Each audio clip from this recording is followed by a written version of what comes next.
Another part. Right? And I want to remind you just kind of what it is and what an honor it is to be sons and daughters of the living God, to bear his image. You know, when we talked about it a little bit yesterday with masks, right? We're often good at pretending that we're the image, but we're not. We know deep down where we are. And I'm going to tell you, we often go about the image the wrong way. Right? We know we're not measuring up, and we think, okay, the way to be an image bearer of the Lord is to be maybe a more moral person. Right? I'm going to follow the rules a little bit better. I'm going to strive a little bit harder. I'm going to try a little bit more. I think those are all good things. I mean, they really are. But it's not the way. I want to remind you that being an image bearer of God is not a thing to be achieved. It's a thing that we receive. It's part of what God has bestowed upon us. And so often we think that we're saved by grace through faith. It's this work that God does in us, but then that holiness, that sanctification that comes through our work. That's not what the scriptures say. So before we begin today, I want to remind you, this is a scripture that's been on my heart today. This is going to be in 2 Corinthians chapter 3. Right, and Paul, as he's discussing in this letter, the veil that was over the face of Moses, the veil that was still red over the face of those who were reading the law, working to achieve the things of the law, and this veil actually blocked them from getting close to the Lord. Honestly, it's the same veil that blocks us. Here's what the scripture says, starting in 3:15. To this day, whenever Moses is read, a veil lies over their hearts. Verse 16. But when one turns to the Lord, the veil is removed. Now the Lord is spirit. Where the spirit of the Lord is, there's freedom. I want to say that again. The Lord is spirit. Where the spirit of the Lord is freedom. Some of you here are waiting for this feeling of the Spirit. May I encounter this feeling of God. I want you to have that experience, but whether you feel it or not, if you've given your life over to Jesus Christ, the Spirit is with you. And where the Spirit of the Lord is freedom. Receive that today. Believe that today. It's the Word of God. It continues. And we all, with unveiled face, beholding the glory of the Lord, are being transformed into the same image, from one degree of glory to another. For this comes from the Lord, who is the Spirit. We behold the Lord. We bow down before his glory. The God that we worship is here. He's active, he's present. Sometimes I've heard it say, okay, worship like he's in front of you.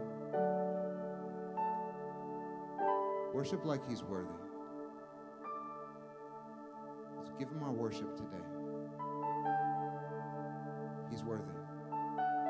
He is present. He is near. I'd like to take this time right now just to give you a second to go before the Lord with any confession, any idol.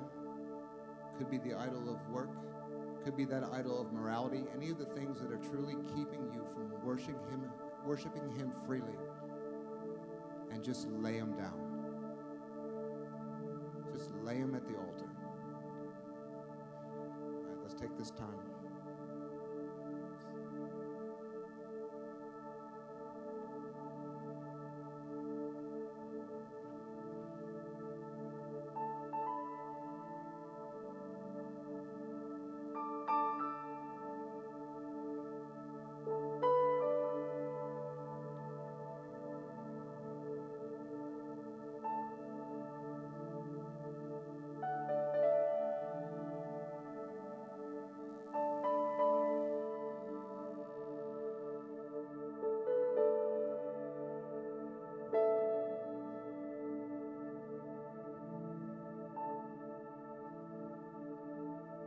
Father God,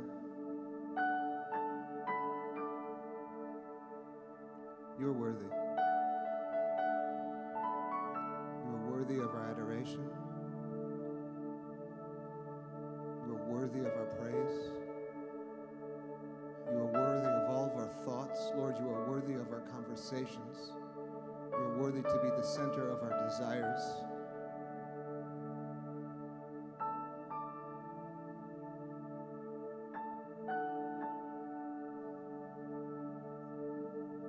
Lord, we give ourselves to you in this moment. We know there is nothing that we can do to lift ourselves up to ascend where you are, but we also know that you came down to where we are, and you met us where we are. You gave yourself for us. Lord, you are so worthy. Your Spirit is present. Lord, may we encounter you today.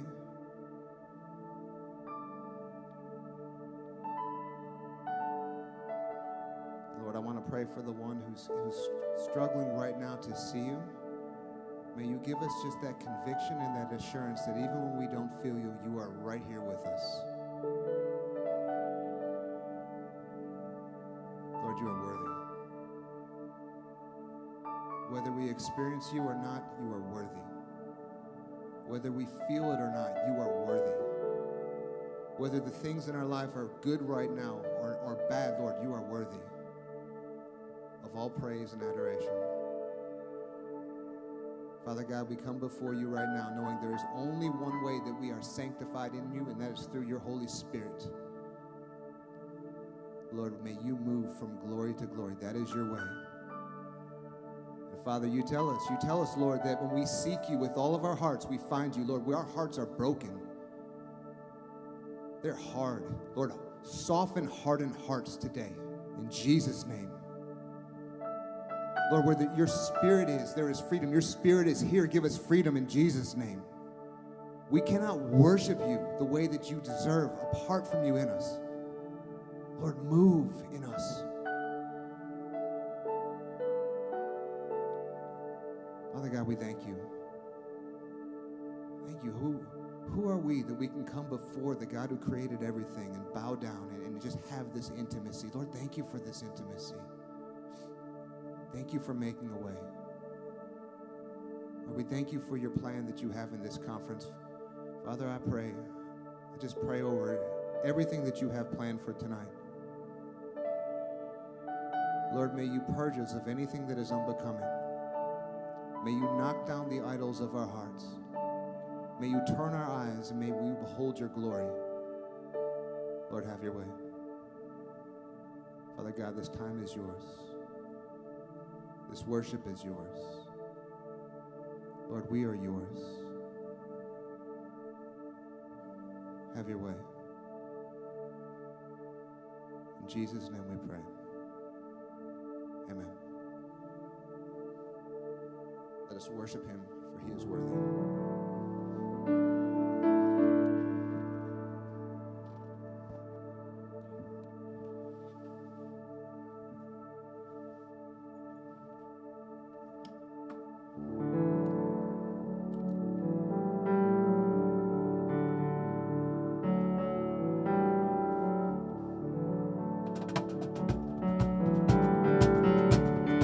All right, guys, I'm gonna need y'all to clap your hands with me.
welcome you into this place. God, I pray for a place of freedom, like Pastor Matt was saying. God, let us be free in worshiping you, Lord. Let us be free in worshiping you, God. Whatever that looks like, Lord, let this truly just be an intimate moment with our Father, connecting with Him, worshiping Him, Lord Jesus, giving you due praise, Lord.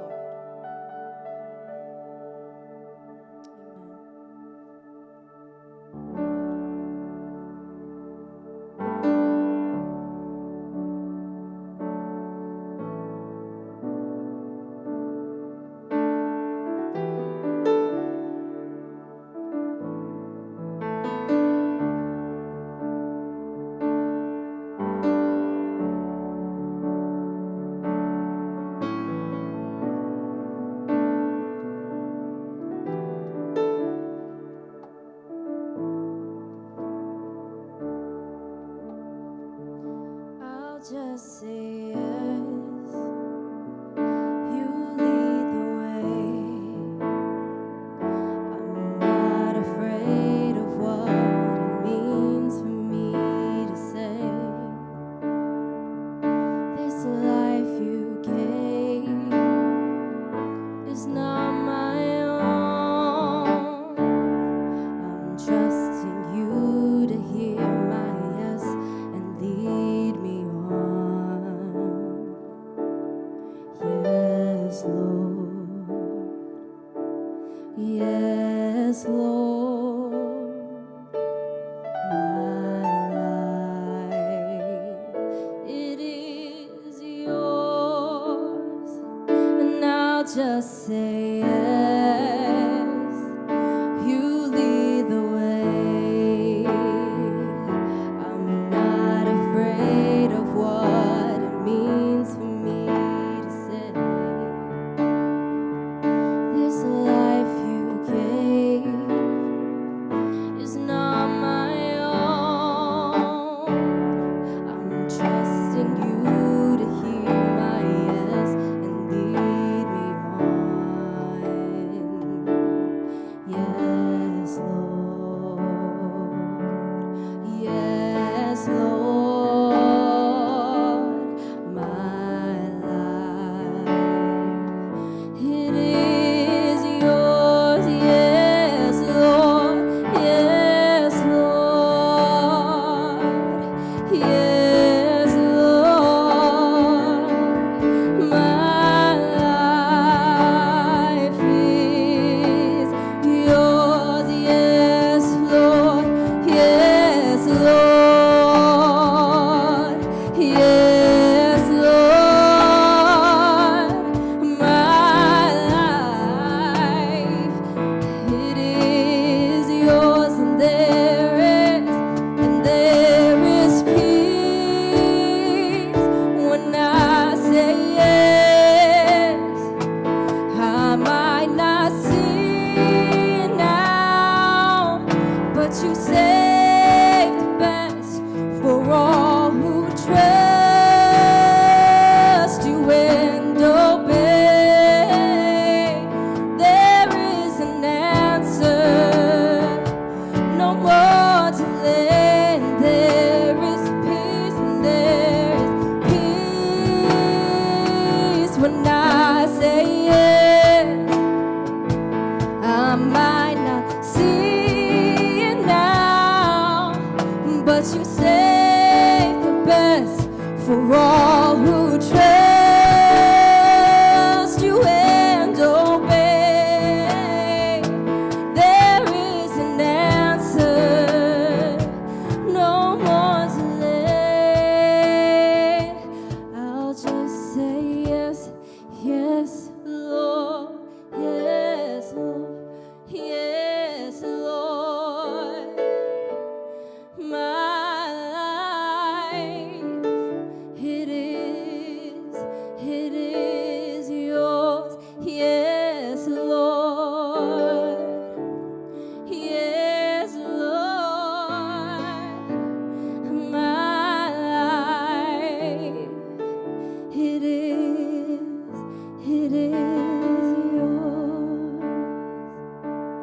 Yes, Lord.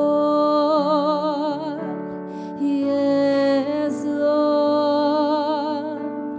My life is yours. Yes, Lord. Yes, Lord. My life is yours. Yes, Lord. Yes, Lord. My life is yours, and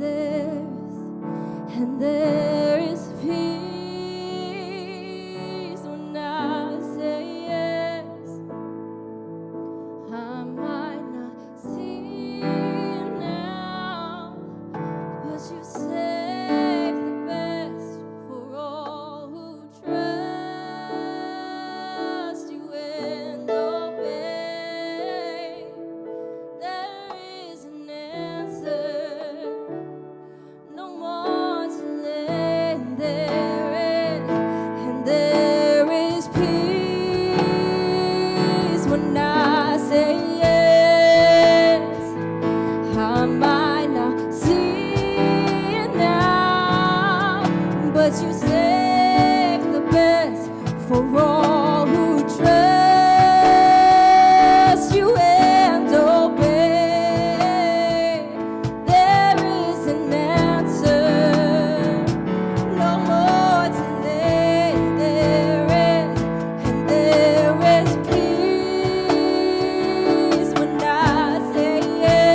are a new creation in you, Jesus.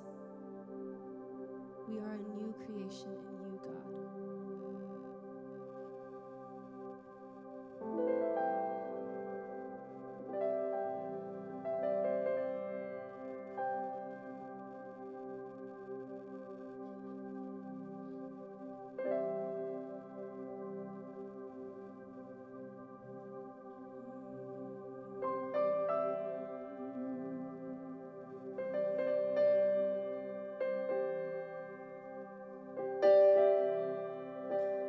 Crushing and the pressing, you are making new wine in the soil. I now surrender. You are breaking new ground. So I yield to you and to your careful hands. When I trust you, I don't need to understand. So make me your vessel. Make me an offering. Make me whatever you want me to be. I came here with nothing but all you have given me. Jesus, bring new wine out of me.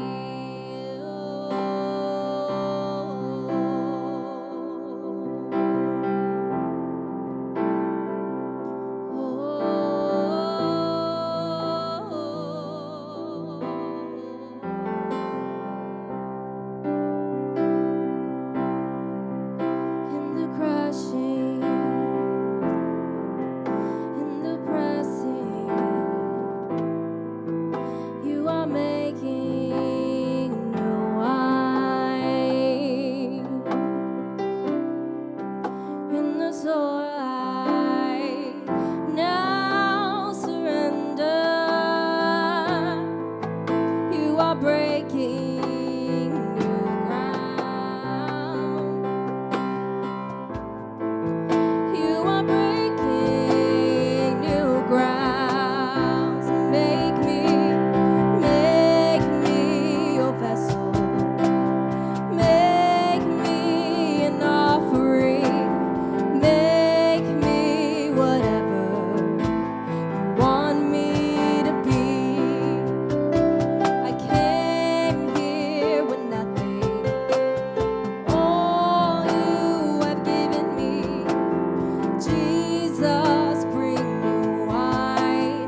So make me your vessel. Make me an offering. Make me whatever you want me to be. I came here with nothing, but all you have given me.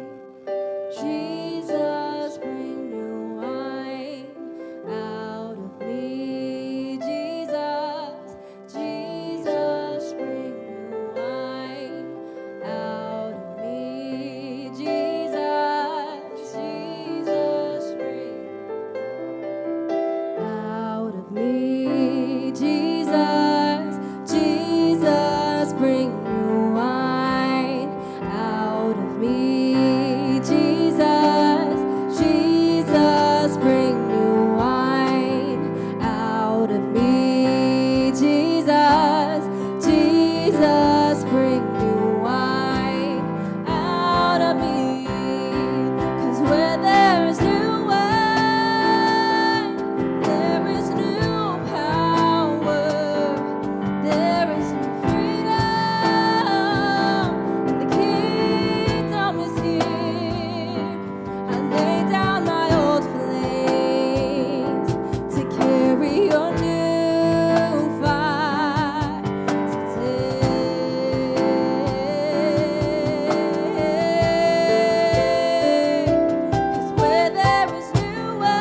We thank you that when we invite the Holy Spirit into us, Lord Jesus, we are transformed, God. We are transformed by you. We are renewed in the heart and in the mind by you, Holy Spirit. And so we thank you, God, for the gift that is your Spirit. We thank you, God, that we are no longer our old selves, Lord Jesus, that we are made new in you, God. We thank you for the freedom that we find in you, Jesus, the freedom to worship you, Lord, to be unashamed in who we love and who we honor and who our faith is in, Lord. We thank you for that, God. I pray that you be with us, Lord Jesus, tonight, God. I pray, Lord, that you speak through us, God. I pray that you touch the heart of your children, Lord Jesus. I pray, God, that everybody here is ready to receive what it is you have to say, Lord Jesus, that you soften our hearts, God, that you prepare us for what you have to say, Lord. And so we thank you, God. We thank you for this time of worship, Lord. And we love you, God. And in your name we pray. Amen.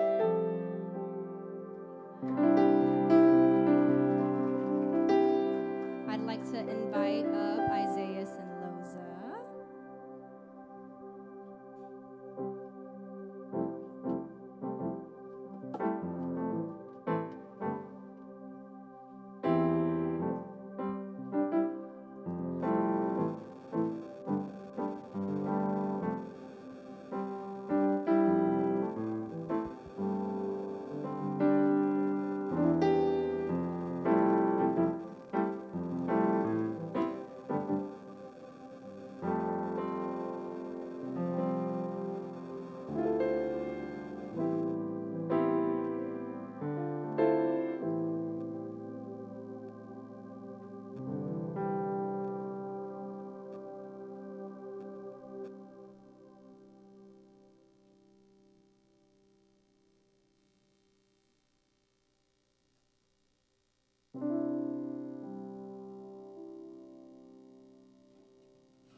Hear us?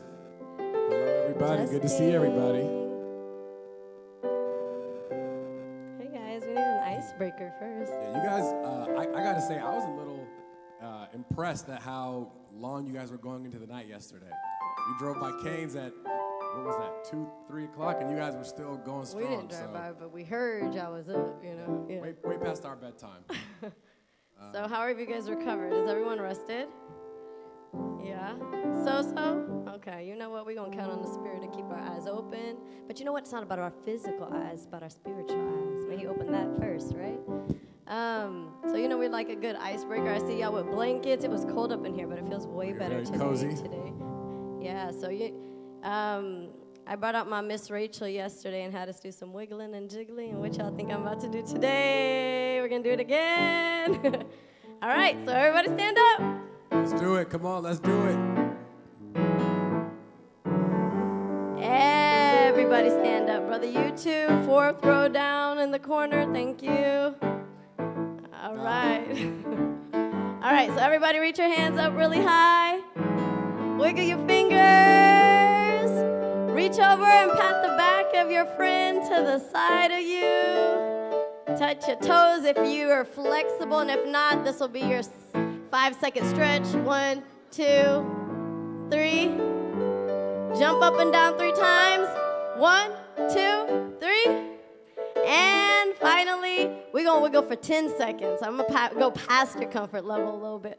On the count of 3, we're going to wiggle for 10 seconds. 1, 2, 3. Wiggle, wiggle, wiggle, wiggle, wiggle. 10, 9. Keep wiggling. 8, 7, 6, 5, 4, 3, 2, 1. All right. You guys can be seated. All right. Now, by show of hands, how many of you guys, tonight is your first night? Who was not here yesterday? Okay. So we got a couple of new people. Yesterday, I think we had a great time, wouldn't you say? We had a great time. We had a podcast-inspired conversation with everyone. How many of you guys appreciate? We just wanted to shake it up a little bit, right? How many of y'all appreciated that conversation? Yeah? Good. Praise God. I feel like, you know what's crazy about the Holy Spirit? Isaiah and I have been talking about this a lot lately, is that it's not like we're bringing the word, you know what I mean? Like, we're not bringing you anything. The Holy Spirit's been working on you weeks, years, centuries before this singular moment. And he's been stirring something up. And as we're attending, he's stirring something up in us. And he has a bigger vision, a bigger goal, something that he's doing. And we're all just kind of stepping to it, asking to eat, right? Coming to the table. So we're attending this conference just as much as you guys are. And whatever is coming to us and through us, for us, and then also for you guys. Right and so along the way, and yeah. our goal in all of this is really just to redirect your gaze back from wherever it has been, wherever it is, back to the one that made you. Because that's really all that matters at the end of the day. And that really is ultimately what informs the life that God wants us to live. And that's really been the basis of what we were hoping to talk about this weekend. And if you weren't here yesterday, we would like to give you guys a quick just recap of where we started, because that's going to inform where we're going today and then where we will land tomorrow. And that is ultimately this whole process of what it looks like to first see God rightly for who he is, because when you first see God rightly, it informs everything else about your life. It has so many different ripple effects, because when you see God rightly, then you can see the truth of who you really are. And then when you see that, that will inform the life that you live, the life of purpose that you hope to live. Yeah. So when we were covering seeing God, that was the first part yesterday, we first started off by looking at the Genesis account. Yeah, we did. Do we want to open, Angel, he's going to escort us with music the rest of the night. Should we pray and relieve our brother up here? Let's take a second to pray before we open up the word, that God would bless it. So bow your heads with us. I'm like having to step on the side because this thing's it's taller than me. Okay, let's pray.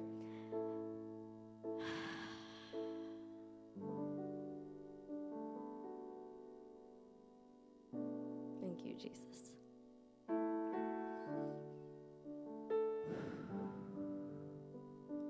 God, would you slow us down? Would you help us be present to this moment, Lord? That we could be anywhere, doing anything, but we're here. Because as our deep cries out to deep, there's a part of us that yearns for more of you, deeper levels with you, Father God, and sometimes we don't even know what we don't know. We don't know what we need, but you do, God. And so as we show up here, as we bring ourselves an empty vessel, we bring nothing, Father God. So I pray that in this space, Father, your Holy Spirit would fill us, that you would bring awareness, that you would bring encouragement and challenge and truth into this atmosphere in the name of Jesus. I pray that through tonight, Father God, that we would see ourselves afresh in a new way. Father God, that we would see you freshly, see ourselves freshly, and prepare ourselves to walk in purpose, God. I pray against any wicked thing, any weapon waged, any lofty idea that erects itself against the knowledge of you, Father God. For in knowing you, we behold you and we see ourselves. So any idea, Father God, I pray right now, Lord, would you rebuke it? Would you open up our minds? And any distracting thoughts right now, by the blood of Jesus, I pray they would fall away. Bring our mind to you, our heart to you, our ears to you. And I pray that we would receive exactly what it is that you have for us to receive this evening. We thank you, Lord. We pray these things by the blood of Jesus' name. Amen. Thanks, Angel. Do you want to keep hanging out with us? Okay. I like this. Go ahead, Isaiah. So, for those of you guys who weren't here yesterday, we started off this conversation with what it first looks like to see God rightly. And we did that by starting off in the Genesis account. Because when we talk Imago Dei, the image of God, the idea of image bearing really starts in the Genesis account. And we looked at the creation story first, right? So what happened there again, Loza? So in the beginning, right, God created and crafted the whole world. He spoke it into existence, and then he made man in his image. And he said, in our likeness, he created them, man and female, he created both of them. So first we see that God had an idea, right? He created what he thought was needed, and in that he made mankind. And after he made mankind, I think it goes on to share that everything was perfect. He created work for Adam, and then laid out some ground rules. And everything was working as it should. So we see the relational aspect with God. We see that man has purpose. We see that everything comes together. And then within that, we also see the importance of boundaries that God set. Like Loza was saying, he created ground rules, and we see that these were ground rules that he created out of his love for his people. So of all the trees that were there, he told them, there's one tree you cannot eat from. You can eat from every single tree that you want, but just this one tree. Don't eat from the tree of knowledge of good and evil. And he set that out for them. And again, they were naked, they were unashamed, they were living in perfect communion with one another. Everything was working as it should. And that was the second chapter of Genesis that we kind of unpacked. And then as we continued on in Genesis 3, which is where we'll spend even more time today, we looked at the first part, which was really when we saw the introduction of the serpent. And what was interesting about the serpent was how he chose to attack Adam and Eve, right? Yeah. So he doesn't come to attack them with horns, right? And his little slithery tail. He comes craftily, sneakily, wittedly, and he comes, and the first thing that he does is he instills doubt in Eve. Did God really say not to eat from the tree of good and evil? Mind you, Eve kind of in that moment could have said, yeah, he did say not to eat it, and that be that, because she had known his word and heard his word, but that was not the case. Because she wasn't quite sure, she was like, she carried the conversation on and entertained the conversation of the enemy. And what that did was, did he really say? It created doubt, and then it distorted her view of God. And the way it distorted her view of God is it made her start to question. Maybe he didn't really say. Is he trying to withhold from me knowledge of good and evil? Is my God trustworthy anymore? And from that, we find that she starts to assess for herself. Yeah. And I think what we discussed, which was also very clever about that, which I think is very relevant to our lives today, the enemy is really coming at them in a way that is not explicit. So even now, when we are living our day-to-day life, when we have our own doubts, it really is the thing that can kind of subtly start to influence our decisions in a way where it takes our gaze away from God. Because ultimately, what we're all really discussing this weekend is the importance of keeping our gaze in the right place. Anything that compromises where we see the answer for everything is really ultimately what is our enemy. So this was an example of how the enemy also, in addition to that, offered them something that they already really had. He ultimately told them that they could be like God, when really, when we look at the original story, as that started off in Genesis. Hold on, I'm struggling. Technical difficulties. Short people problems. You know what? Why don't I sit next to Isaiah? Is that Can we share? Because we married? Just as, Or should we turn it around? Okay, let me see. Hold on. all right, we're back in business. Sorry. See the devil trying to distract us? We're Back back. to the Lord, back to the Lord, back to the Lord. All right. But ultimately, he offered them something that they already had. Because when we see the whole process of them being image bearers, he made them in his likeness, and the enemy said that you could be like God. Why would he offer them something that they already really had? They don't want to be like God because of only God can be God. And what we talked about yesterday as well is that in our own lives today, how many times are we also trying to play the role of God, making decisions for ourselves that only he can be accountable for? So Yeah, so that's where you see her assessing and determining, you know what, if God's not going to do it for me, let me see, the tree looks good for food, or the apple looks good for food. I always picture an apple, but we know it's fruit. We just assume apple. Anyways, that's neither here nor there. She assesses that it's good food, and that it's pleasing to the eye and determines for herself, you know what, if God's not going to give me that ability to have knowledge, have wisdom in that way, I'm going to do it for myself. So why she is eats that, from Leslie? it. Why is that particularly important? That she chose to eat from the tree? Because what is that ultimately communicating? Yeah, that she does not trust God, She essentially. doesn't and trust she doesn't God, view God. and really she's redirecting her gaze away Right from him back to herself. back to herself. Yeah, and it's what's so sinister about this entire story, right? The doubt was created, the view was distorted of her God, and she redirected that decision making to herself, and that is essentially what the enemy that led the enemy to his downfall. It was always to boot God out and put self at the center, to make decisions, and to now become the God of our own lives. And so we are no different in that, just like Isaiah was saying, we struggle. Like there are times that we start to doubt God, and we kind of gave you guys the examples yesterday of our own journey of where seed planted in our life. When I made the faith move to Dallas, and the outcome of me getting a job was the thing that was determining whether or not God was going to be good in my life, right? You're only good if you give me what I want, God. But then it made me have to ask, God's goodness doesn't depend on the outcomes that I'm seeking.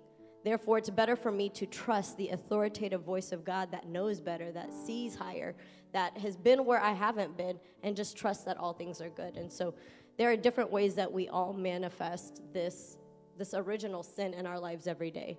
So when we talk about identity and the crisis of identity, it really speaks to the fact that we've all shifted our gaze in different places. We found our sense of self in things where it does not belong. And what we were talking about is that this is a downstream issue from what really matters most. And that's why we keep coming back to this point, which is all things start with how we see God rightly. Everything starts there. Yeah. He made us in his image. He put the weight of putting himself within us, so when we don't see him rightly, everything else shifts as a result of that. So that is our goal, to invite us all back to reshift our gaze away from wherever that it's been and back to him. And I think through this process, then we can really start to see who we really are, and then we can start doing the deep work. Yeah. I think one thing that's really comforting to know in all of this, right, as God has desired for us to see him, to see ourselves, and to see our purpose. And I think as we were praying yesterday, a theme that I find amongst all of us is still that very sinister sin of self, right, where we're striving to look back to God, where we're striving to do the Christian walk. We're like, I'm trying to read my Bible, but something keeps distracting me, and we're like yearning and struggling. But the beautiful part, and what makes the gospel the good news, is that as we might realize our gaze has shifted, when we identify that and we look back to the God of the universe, we see that he's been gazing at us, right? His eyes have never left. He's always been there, still staring, and the way that he does that was demonstrated to us when he himself, knowing that we struggled to view his image, wrapped himself in flesh, came to earth, and became Jesus, the image of the invisible God. So anytime we feel like we forget, we always look back to the cross. We always look back to the cross. Oh, that's what he looks like. It looks like love poured out. It looks like the cross.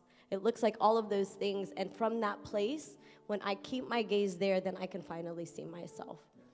And I think that's what brings us to tonight, is to see ourselves. So yesterday we took time to talk Imago Dei, right? The image of God, seeing God rightly.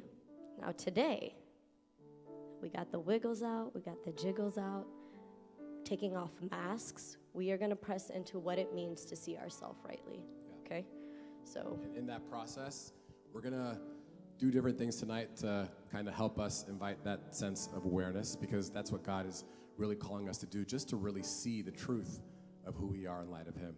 Because if we don't first do that, we cannot actually be healed of what we are not first aware of. So we want to present ourselves fully and truthfully back to him. And we're going to kind of go through that process today. Yeah.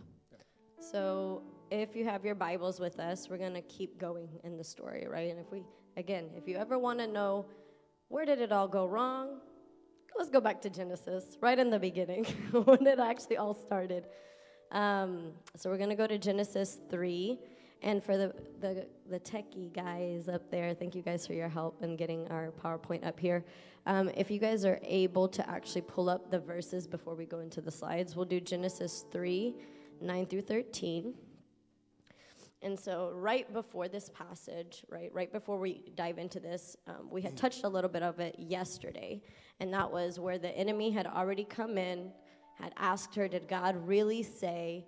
We see that in the beginning, before they had gotten to that place, Adam and Eve stood there naked and unashamed, which I already told y'all that was just a weird concept to me, to be naked and unashamed, just out there, everything hanging out.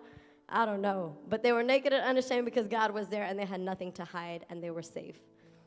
Yet, here we are. That question introduces doubt. We talked about, did God really say? Then we went to the distortion of God's character. Adam and Eve ate from the tree. Their eyes were open, and for the first time, Scripture tells us that they are afraid and they hide. So now, let's press into Genesis 3, 9 through 13. So if you guys have your Bibles, feel free to pull them out. And we'll read from God's Word, starting at verse 9. And the Scripture says, "But the Lord God called to the man and said to him, 'Where are you?' And he said, 'I heard the sound of you in the garden, and I was afraid, because I was naked, and I hid myself.' He said, 'Who told you that you were naked? Have you eaten of the tree of which I commanded you not to eat?' The man said, 'The woman whom you gave to me to be with, she gave me fruit of the tree, and I ate it.' Then the Lord God said to the woman, 'What is this that you have done?' The woman said, 'The serpent deceived me, and I ate.'" So from this passage, we see really three questions that God asks. The first of which is, "Where are you?"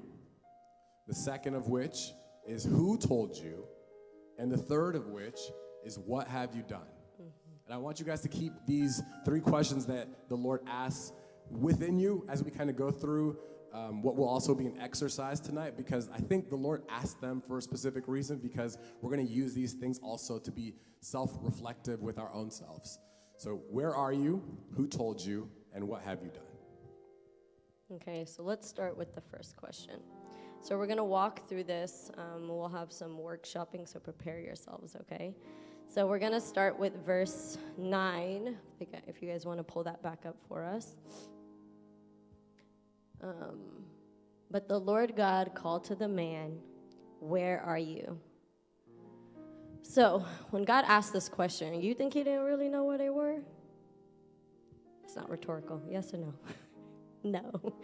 He knew exactly where they were. He was What you're not saying is he wasn't asking for information, right? Yeah, he wasn't asking for information. He was inviting awareness. It was more for Adam than it was for him, right? Because you cannot bring yourself to a God if you don't even know where you are.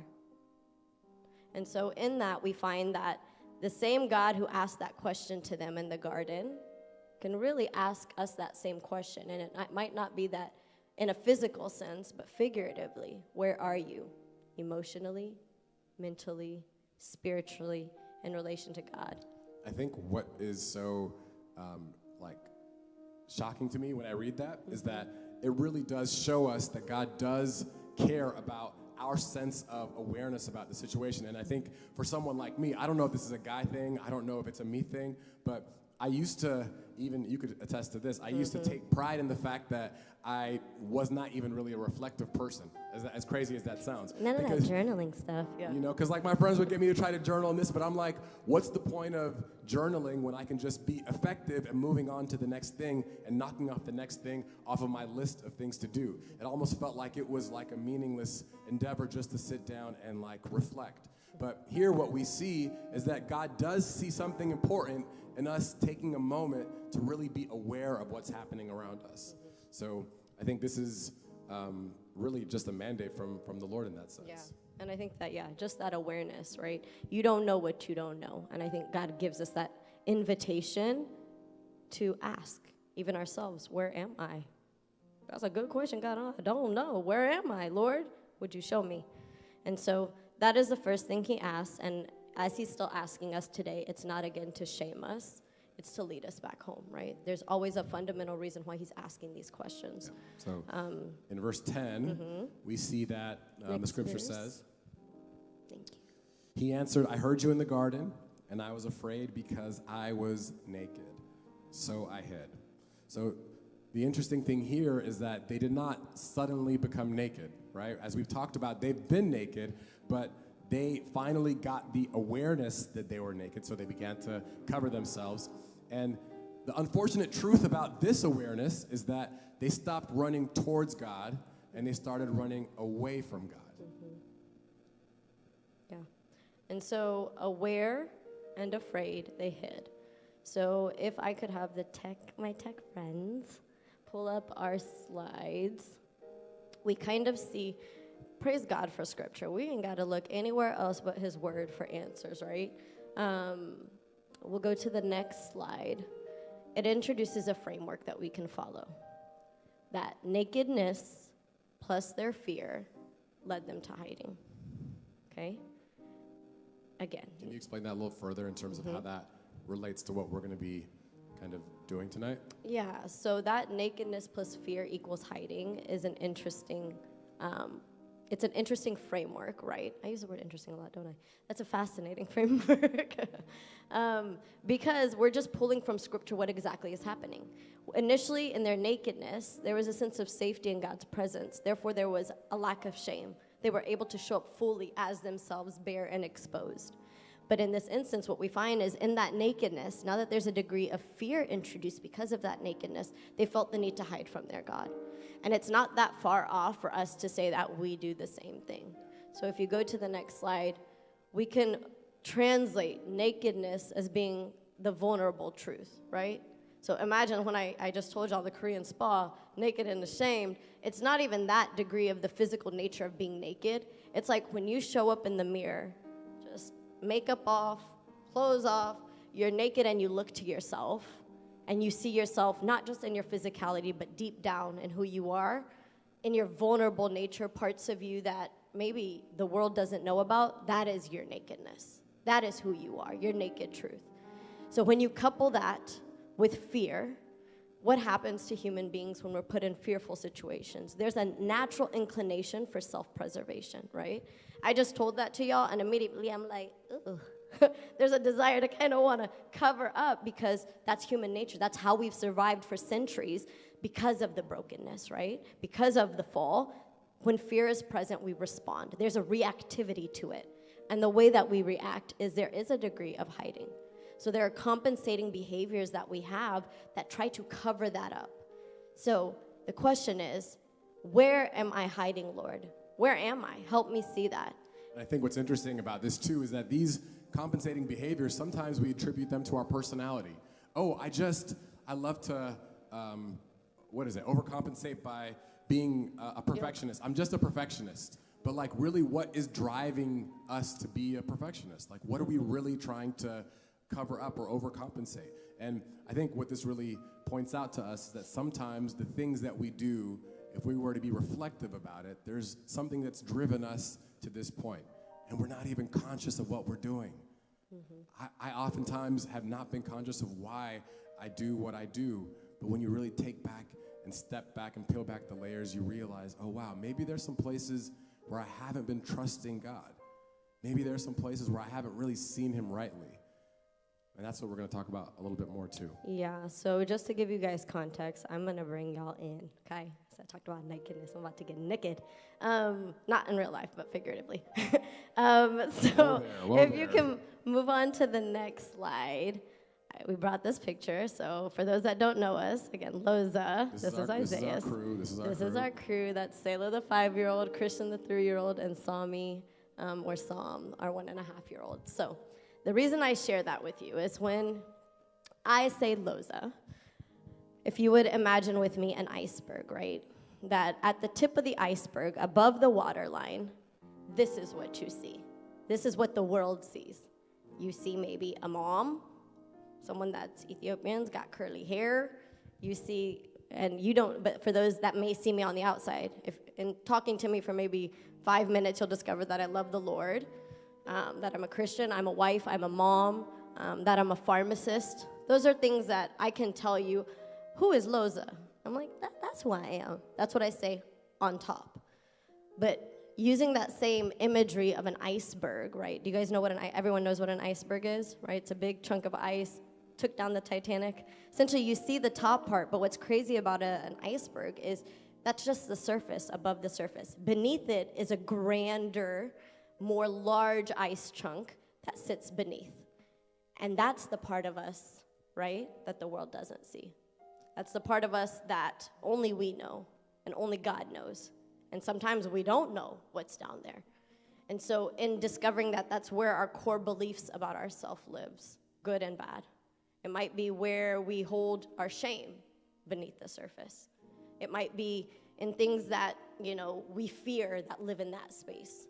And so in asking myself questions, which we will do this exercise, I wanted to ask myself, I think I know myself, but now I've gotten to a point in my life where I come to the Lord and I'm like, God, I thought I knew me, right? I went to school, I did the things I've achieved, but who am I, right? I don't want to define myself based off of worldly standards and what society tells me, and then have you ask me, you bless me, right? Me tell you who I am. You clearly had an idea when you created me in the fabric of your imagination, and then because there was necessity in the world, crafted me perfectly and unique me. Show me your original design. Show me heaven's version of me. But in order for me to get there, that requires that I have to see myself, right? And what happens, and I'll give you guys an example scripturally, that even there was a man with a withered hand. And when he came before Jesus, he had to extend his withered hand to get healing. But what we often do is the withered parts of ourselves, the stuff that's underneath the iceberg, the unseen parts, we just live our whole life with a withered hand. Never addressing it, in fact, probably because of Instagram, presenting our best side so nobody sees that. And we walk with that little hobble or that weird sidestep that you do, and people just say, oh, that's just her, or you say to yourself, that's just who I am. And so for the longest time, and sometimes when those parts serve us, we believe that's just our second skin. So as you guys saw in that image, the mom, the pharmacist, the wife, another part of me that people could probably see is that, I think they have it back there, is that I care a lot about excellence. I care about how things turn out. I'm like type A, right? And it's kind of served me well as a pharmacist, right? Because everything's black and white. You don't want me to give you the wrong drug. You want it to be right. There's only right and wrong, you know what I mean? But that being said, it's always been not just doing my best. It's always about being the best. And this deep down, as I started asking myself, who am I? Deep down, what are some actual beliefs that I have? And because Isaiah and I are a little different, I'll show you what it looks like when you do. And maybe I don't want to generalize it and say girls do this a lot, but sometimes our shortcomings and inadequacies live very close to the surface. They're right there, but you're still presenting your best self. Whereas with guys, I'm like, Isaiah, where is it? Where is it? Show me your ugly. And it's harder to find in him. We'll deal with mine in a second. We'll deal with his, and this is just to give you context as to how men and women kind of process. So as I started asking myself, what is your naked truth, Loza? The parts of you that you're ashamed to tell people about. And as I asked those questions, I basically word vomited on the exercise. I was like, I think deep down, I believe that I am not, that I'm not good enough, right? And then as I asked that question, I'm not good enough, I think I had to essentially work backwards. I don't know if you guys can pull up that equation again. The nakedness plus truth equals where you're hiding. And so I went, in fact, to I started really with what's really at the core of who I am. Why do I do what I do? So I was one of the first things that people observe about me is the fact that I'm excellent, right? I like to do things well. And then I started asking myself, well, why do you do that, Loza? Why do you feel the need to have to be excellent?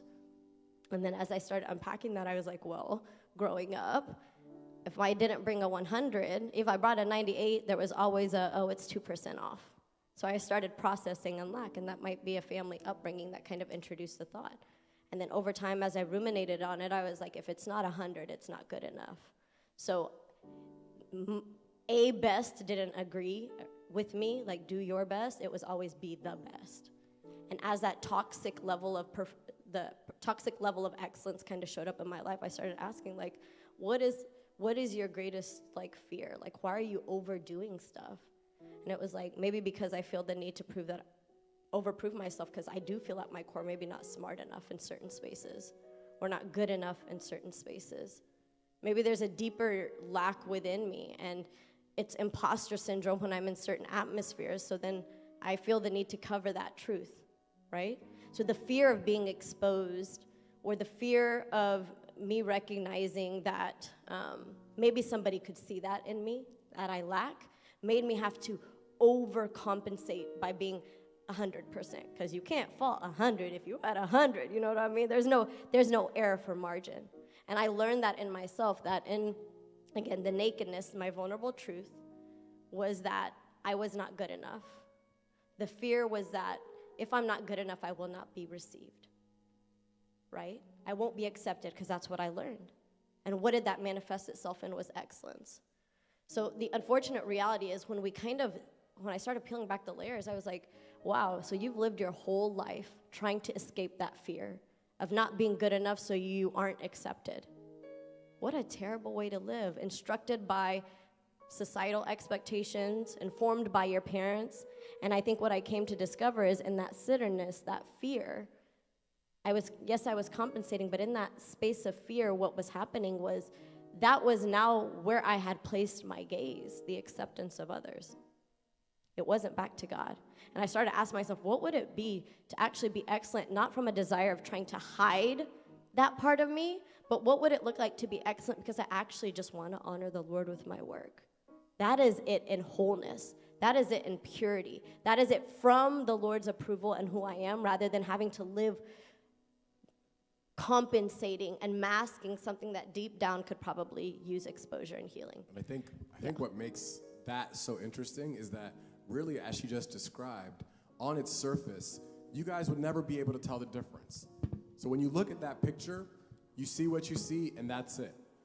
But that 1% shift that her and I have been talking about a lot, even amongst ourselves, is really the inner deep work that when we present that to God, now all of a sudden, that hard work that you're doing that's inspired by the approval of others now goes to, how can I work hard to really honor the Lord in everything that I do?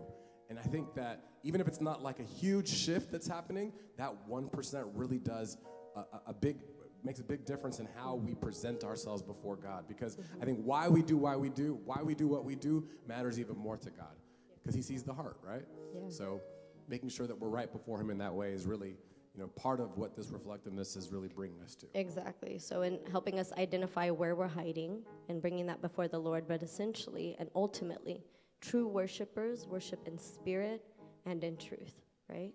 So as believers, to walk around with a mask or a hobbled or a withered hand and then still have the Christian walk, it's like, are we truly walking in the fullness of the life that God has for us?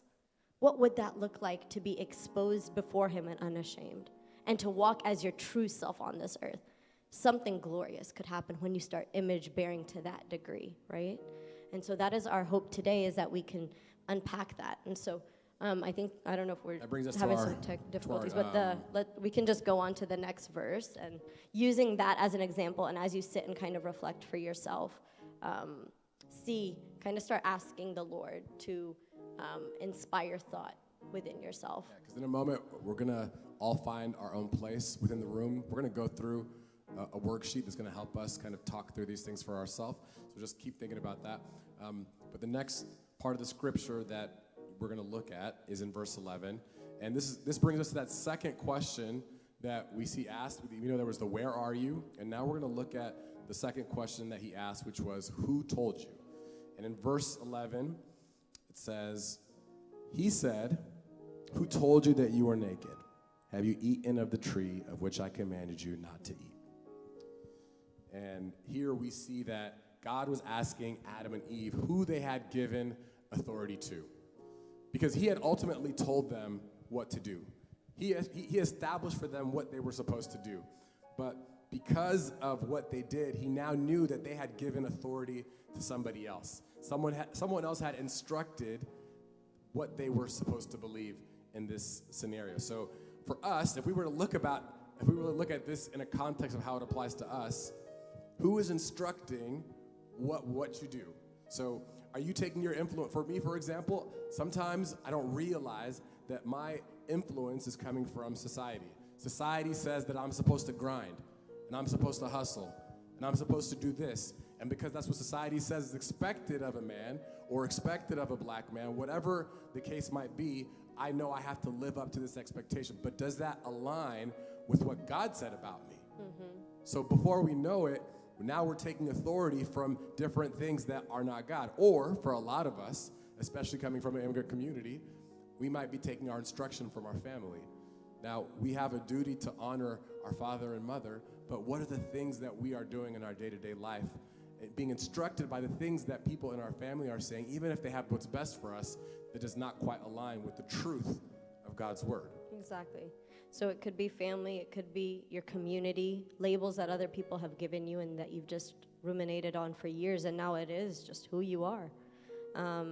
Society, and even, I think as we were, workshopping this amongst ourselves, ego. There's another voice, it's our flesh, right? There's the enemy, but there's also ego, the part of you that self-preserves and who you are, right? So ego, family, community, and society. Wherever that authority is coming from, right, over your life to tell you what you are not, that might be an indicator as to where you've redirected your gaze, right? And so it's a good indicator for us, okay, Lord, this might be where I've been looking and spending my time. Would you help me redirect my gaze back to you? And then we find ourselves asking the third question. So I'm going to pop quiz y'all. What was the first question he asked them? Good job. What's the second question he asked them? Good. And now the third question is, what have you done? So let's read verse 11, second half, through 13. It says, have you eaten of the tree of which I commanded you not to eat? Then the man said, the woman whom you gave to be with me, she gave me the fruit of the tree, and I ate it. Then the Lord God said to the woman, what is this that you have done? The woman said, the serpent deceived me, and I ate it. So God knew the answer to this question. But the reason I feel that he asked it is because he was really giving them an opportunity. He wanted them to use that awareness to repent for what they have done. Because at this point, it was clear that they had gone past what God had told them to do. But their response was to run from God, to hide from God. And when you really think about our own lives, sometimes it's easier to just flee from the thing that you don't want to address. But deep down, we always know you always are going to have to confront the thing, because God's never going to let you go around it. He's going to make you go through it. So every time that we run from something, it's only delaying what God truly wants to birth in us. So they run from it. Yeah. And did you talk about the blame? Yeah. Yeah. And I think, I keep saying, because when he asked Adam, I was like, not him scapegoating to the girl. I was like, don't blame the girl, take ownership, brother, you did it. But what we see is, like, it's funny. He asked Adam, and then he asked Eve. And what do we see? When he asked Adam, he said, it was a woman you gave me. And then he asked Eve, and she's like, it was the snake. He deceived me. And in that moment, he gave them opportunity to say, I did it, God, to take ownership, to confess. But instead, they blamed, they scapegoated, and we do the same. They place blame, or they compensated. Like a lot of conversations in our kitchen. She's like, I just want you to take accountability for what you did. I want you to take accountability for what you did. Yeah, exactly. And it's so easy to place blame elsewhere, right? Why are we falling away? Lord, it was because the room was so tempting. The brother looked so fine. Like, even in all of that, we always find a way to, like, that's just in human nature, to not take ownership. But in that, the inability to take ownership and accountability keeps us with that withered hand. But when you can expose it and say, it's not pretty, God, promise you, the wither's real ugly, and it is what I've done, is that I've replaced your image for the image of society, right? That I functioned from perfectionism and overdoing and excellence out of a desire to protect myself, Lord. Would you forgive me? And the lack of awareness keeps us from confession, right? And so that's why we go and become aware tonight. That is why we are actually workshopping tonight. And so before we go any further, we want to name what it is we're about to do. It's not about us teaching you, although we all just went through the scripture together. It's an invitation to see ourselves, right? And to notice where we are. Now, I wish as we were like praying and preparing, I'm gonna be honest with y'all, I was like, Lord, this is looking real messy. Can we just scrap it? But as I said that, Isaiah was like, what?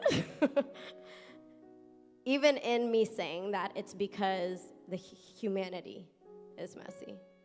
There's a lot of me that we present, and it makes it look like it's easy. But when I started unpacking, I word vomited on that worksheet, okay? There's a lot of work in there, God, for me to do. And not just for me to do, but there's a lot that just I became aware of that I didn't realize.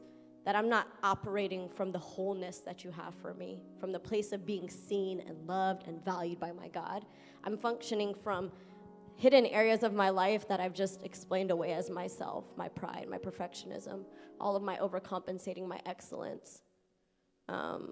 Just to reiterate, again, the reason why we're doing this is because we want to, again, first see God rightly, and then just see the truth of who we are. And if we do have a withered hand, then we got to say, hey, I have a withered hand, but Lord, I bring it before you. So even as we go through this exercise, we're not trying to fix anything. That's not what the purpose of this is, but we want to be honest about what's going on with us. Yeah.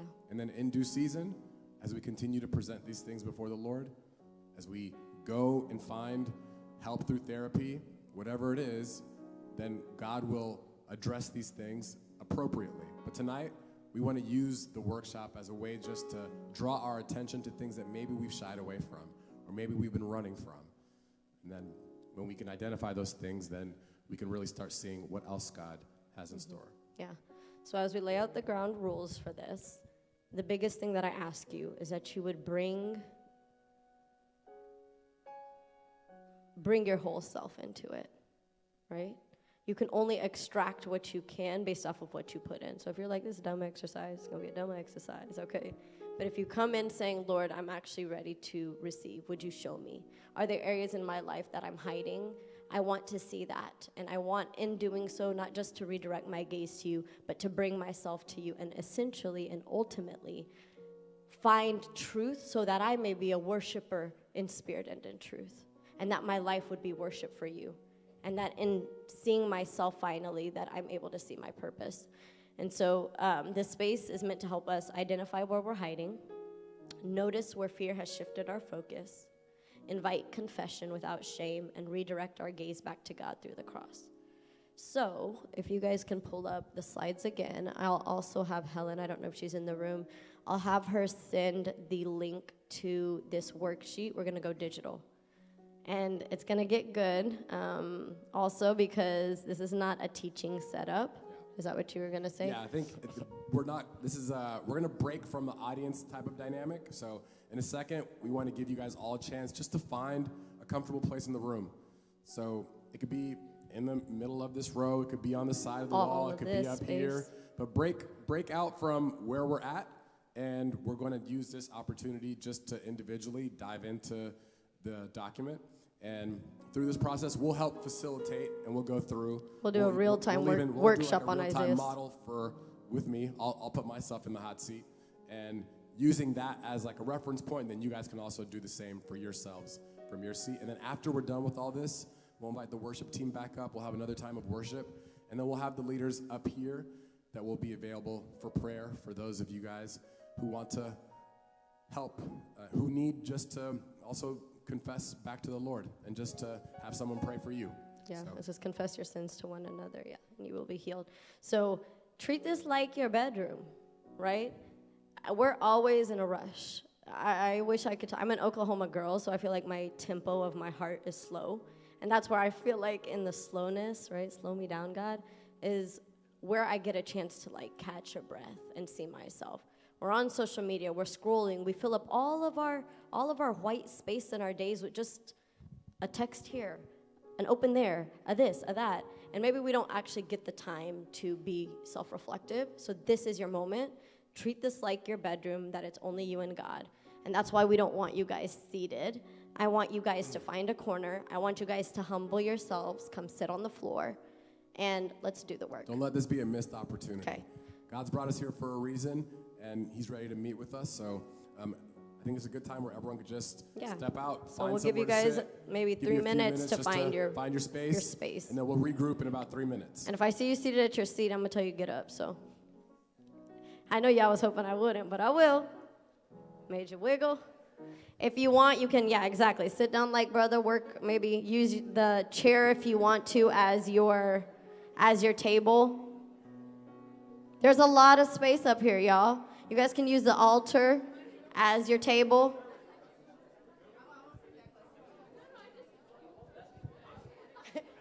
With stamina.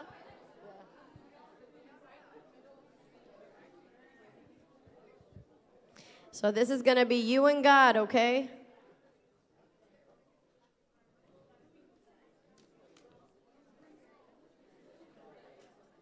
Okay, for anybody that wants to kind of stay near their seat, I like what she's doing. Come down. You guys can use the chair as like your table. But I need you guys to get uncomfortable. We got to move our positioning.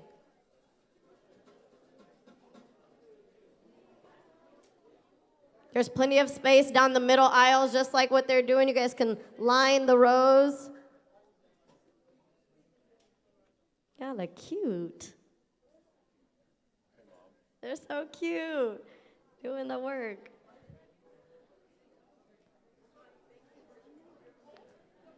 All right, there's even if you want to stay in the row, just get on your knees at the row, use your chair. You can use that as a table. How we looking, y'all? Give y'all about 1 more minute.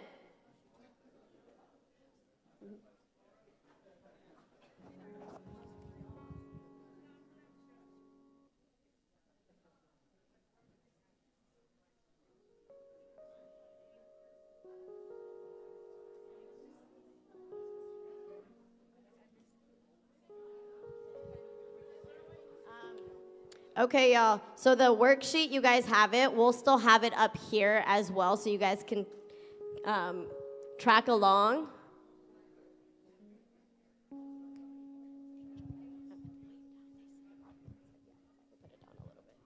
They're saying that it's a little, they can't hear as much on the mic. Your mic's not loud enough. Also, speak up. Yeah, perfect. Thank you. Okay, can you guys hear us? Yeah? Are we good? All right. Has everyone been able to pull up the document? It's view only, so don't be adding no words and stuff in there. All right. Y'all good? Yeah? Okay. All right. We're having trouble accessing the worksheet. Everyone all right? You can't get in? Right. Oh, is it an internet thing? Okay. Uh-oh. You know what we can do? We might be able to pull Helen, it up onto the...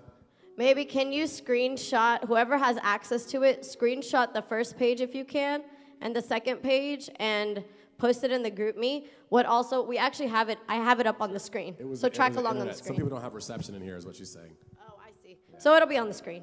It'll be on the screen. So pull up your notes app as well. If you've got your journal, pull out your journal. Okay? Don't be opening up Instagram now. The Lord's watching. He is. All right. So let's get into it. So just like what we did, the first exercise we're going to do is a where you are. Where you are. Is discovering where you are by asking yourself, where am I? And as God asked, where are you? So this is the iceberg reflection I was talking about. So we are going to take 7 to 10 minutes. And above this line, what we want you to do is write down what people generally see about me, the image you present. Okay? So in that, it might be maybe people that know you, people that don't know you, but in first encounter with you, what are those things? And I need to see y'all writing. Either get your notes app out, something.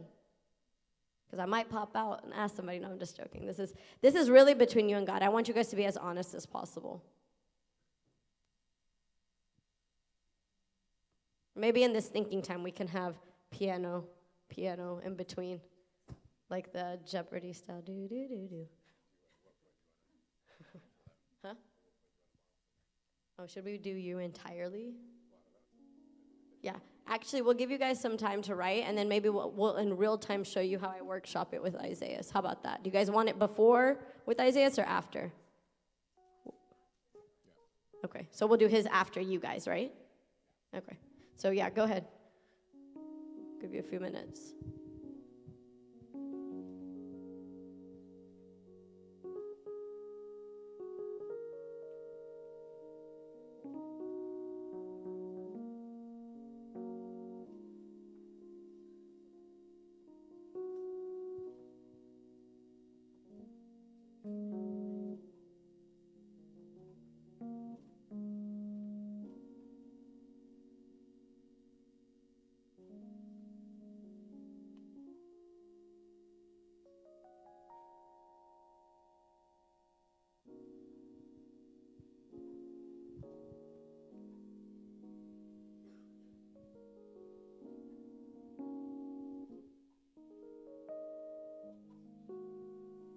And there's so many different ways that you can answer the below the line, but really what we're trying to get We at. haven't gotten to below yet. Right now you guys are just doing above the line, right? Okay. Okay, above the line.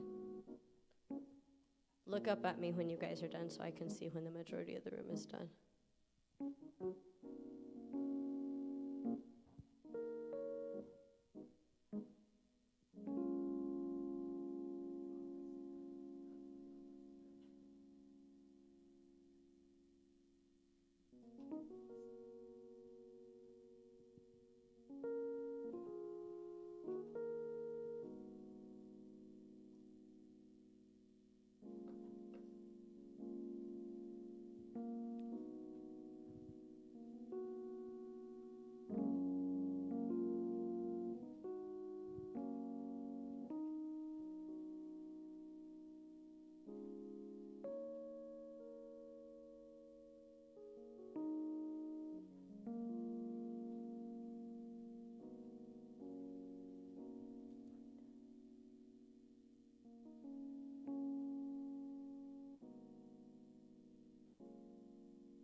So as you guys are finishing the above the line,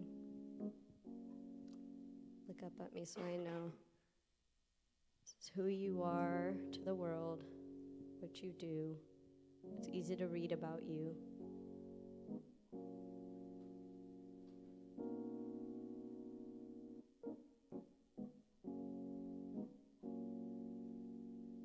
It's going to require you guys trusting the process too, right? Like not getting to the end and trying to like, okay, how can I shape this so that I don't have to overshare? This is between you and God. Ain't nobody checking this but you and God.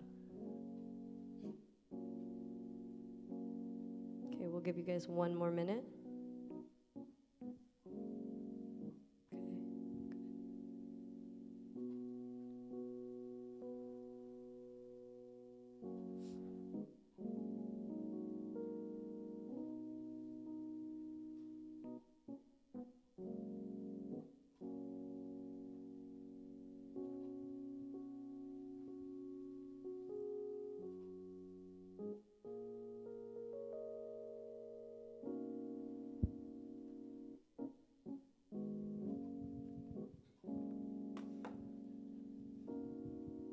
Okay, I'm seeing you guys. Okay.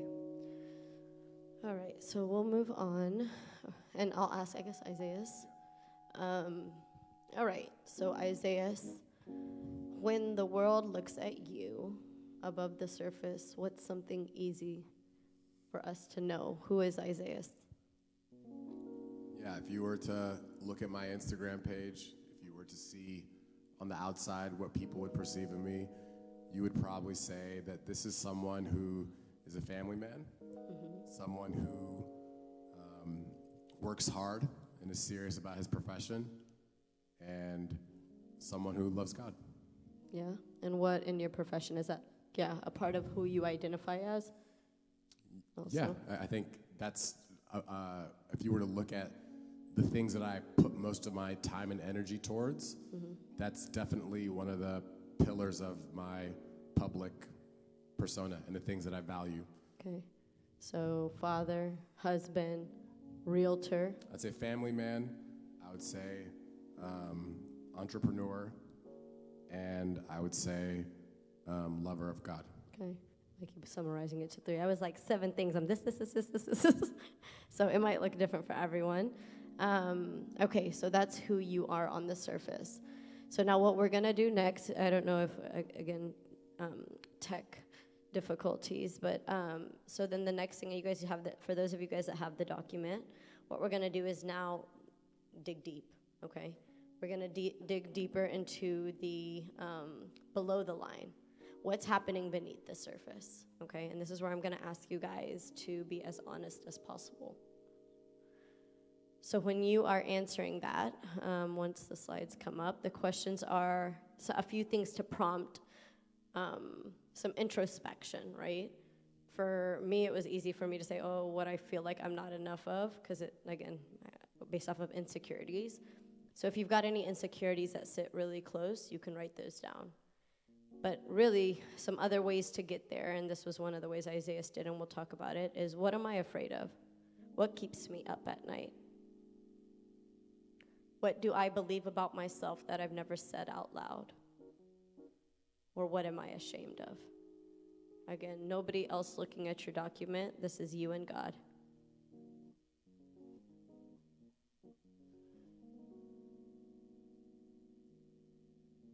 Okay, and I want you guys to just write a list. It could be 2, could be 3, it could be 19. And there's a lot of ways that you could answer this, but I think try to frame it in a way that has to do with a core belief about yourself. Yeah. Try to take it from the surface to something. Yeah, we'll eventually get to naming it as I believe that I am. So if you start at what am I afraid of, I'll give you guys a second to write those things down, and then I'm going to challenge you one level deeper. So take the time right now to write those things out. We'll give you guys maybe, how long? 3 to 5 minutes? Yeah? Okay, cue us up.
Okay. I'm going to ask Isaiah and keep writing. The reason I think I'm going to do it now is I want you guys to see how I ask him and help him unpack. And then give you guys some more time to write in case there's something that's just you're having a tough time. For those of you guys that, I guess before we go there, okay, actually, yeah, let me ask Isaiah. So Isaiah, I don't know, are the slides still not coming up? I know I can see them hustling. We're working to get it up there. But so as we press in and dig deeper to get to know you, if you would be so kind, and we're going to tread lightly, take us beneath the surface of what the world sees of you in terms of what you fear, what keeps you up at night, what you believe about yourself that you've never said out loud, or what you're ashamed of. What are you open and comfortable sharing with us? I'd say one thing that would keep me up or that I'm afraid of would be not being able to provide my family with the life that I want for them. Okay. So one of the things that keeps you up is that fear, right? So of your list that you guys have written, I want you guys, we're going to press into one. So I want you guys to circle that. Circle that. Either that challenge, the insecurity, that thing that you're afraid of. And Isaiah said it was the fear of not being able to provide the life that I want for my family. Okay. And what we're going to do is we're going to press one level deeper. Let's say this is true, or it actually happens. What does that say about you? That I failed. Okay. And if you fail, what does that mean about you? That I am a failure. Okay. So that lands us at one of Isaiah's naked truths, is that he believes that if all of these things, if these fears played out, that he is a failure. So in that document, I kind of gave you guys some examples, right? As you guys are circling those things, we should land at a place where maybe deep down there are voices. It could be, and we'll press into who's telling us these things, where you have believed a core belief about yourself. I am blank. And some examples, not enough, that I'm too much, unworthy, broken, a failure, unlovable, a burden, shameful. Play it forward. If the insecurity already sat in an I am format, that's okay. If it came out as this is something I'm afraid of, ask yourself, let me play that forward. If that fear came to be, and that was the reality, what is that saying about me? And then I want you guys to write that down. Still slides? No? It's not coming in. So a naked truth, a belief that I may be carrying is that I'm blank. Okay, so that's the first part of our equation, nakedness. And then now we're going to go to the fear. Do you guys need a little bit of time? Yeah? We'll give you guys till 9:19, 9:20. 3 more minutes to really sit with that.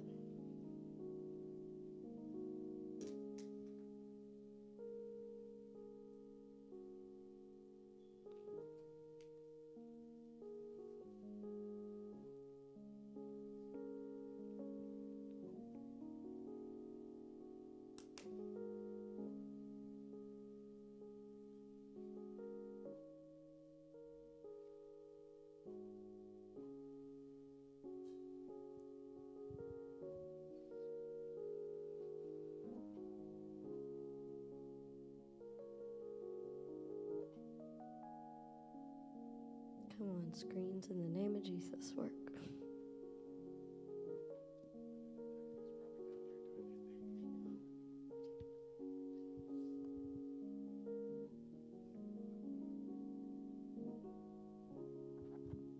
For our friends who don't have access to the screen, are you still getting the questions? Yeah?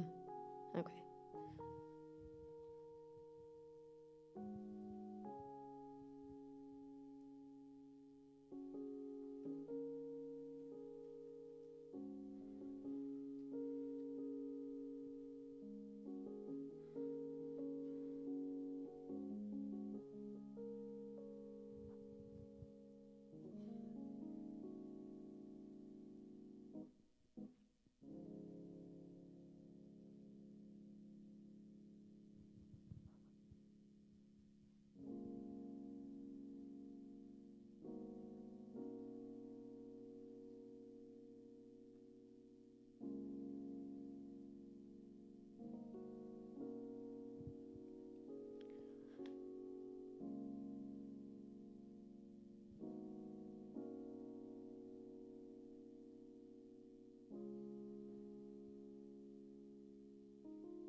So, from that naked truth and reality, we're going to talk and expose the fear that because I believe that I am, play it forward, what do you fear? And I think the next bullets kind of speak to that. So I'll ask Isaiah, because you have believed that you are a failure, what is it that you fear? If this were played out, is it yeah, you can tell us. Exactly what I said before. The idea of not being able to give my family the life that I want for them. Okay. So that you would be failing at that? Mm-hmm. Okay. So because I am a failure, because I believe that I am a failure, I fear failure. It's okay to say that. For myself, it was because I believe I'm not enough, I fear I won't be accepted fully for just who I am. Okay?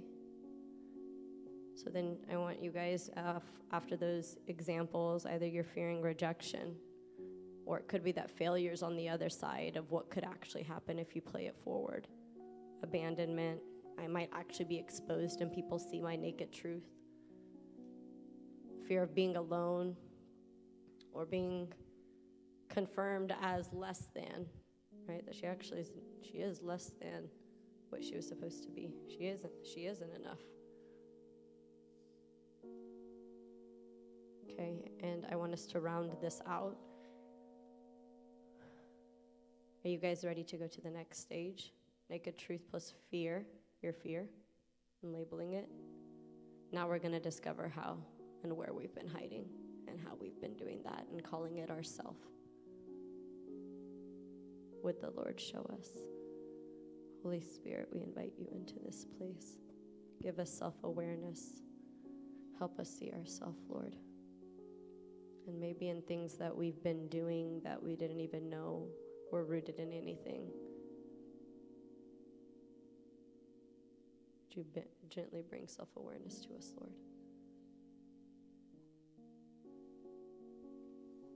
When you guys are ready to move on to your compensating behavior, look up at me. We can move on. Yeah.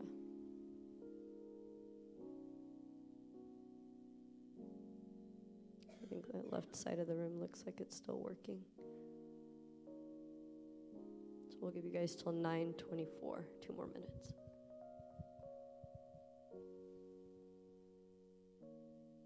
And for those of you guys that are done, instead of using this time idly, maybe take some time to be prayerful.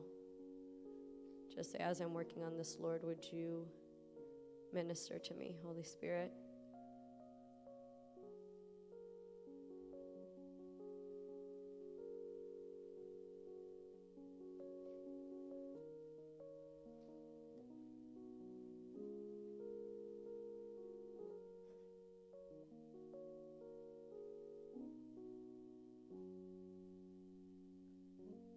Okay.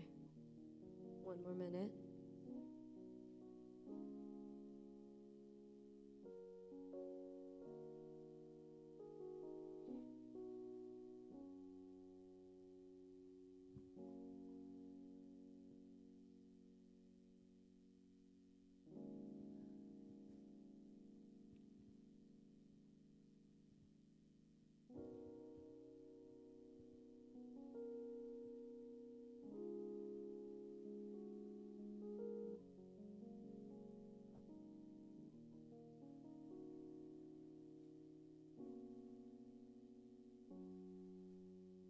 Okay. So now the next section is the compensating behavior. To protect myself, I compensate. I know it says circle 2 or 3. It could be multiple. It could be words that are not even there. I guess we can workshop with Isaiah, and then I'll give you guys maybe 1 or 2 more minutes to really ask yourself what it looks like in your own life. Isaiah, because you fear, you believe that you are a failure, and you fear failing. how are you overcompensating to keep yourself from failing?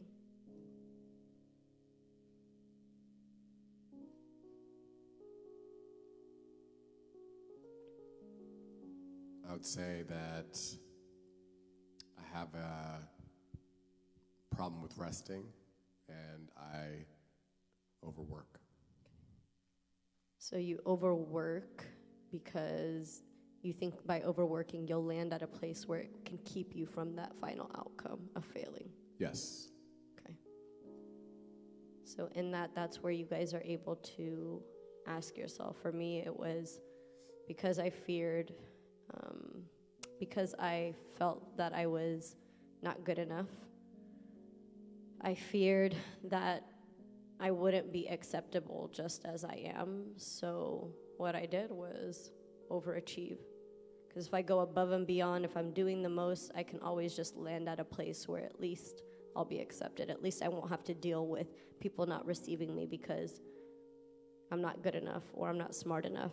If I get 100 on everything, if I do all these things, then maybe. Now, I'm not saying that for any parents in the room that your kids shouldn't achieve good things, but I am saying these things are drivers, and anything that's in the driver's seat, that's not his name or his authority, has capacity to have a grip on us and a grip on our gaze. And we want to work in excellence from that place. You want to work in a way where you're doing your job, not from the need to have to overcompensate by working too much, but honoring the rest that God tells you. Right. Right? Trusting that your ability to provide for your family doesn't depend on you. Because now what the hiding place is showing us, where you guys are landing this compensating behavior that you guys are seeing, this is where you're hiding, right? This is telling you that perhaps this is where you've placed your gaze.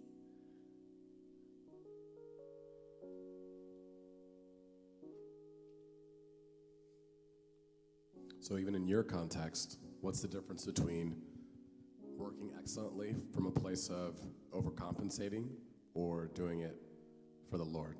Yeah, I do it out of fear. Out of fear that if I'm not doing enough, then it'll be exposed that I don't belong in the room, or that maybe she's not worth it, you know?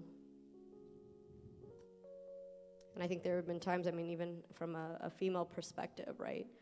From maybe not feeling pretty enough, right? And fearing rejection. Overcompensating behavior is never leaving the house without makeup. Sorry, I gotta keep it real with this, right? And it's things that we do in the everyday that cover us versus being able to work because I want to work excellently for the Lord, or to put on makeup because from the freedom that we have and being able to add style and fashion, it's what is the motivator that's driving your life? That's what we're trying to get underneath. Is it the fear? Is it the insecurity? Or is it from a place of knowing who you are, whose you are, and shining and working and living from that place?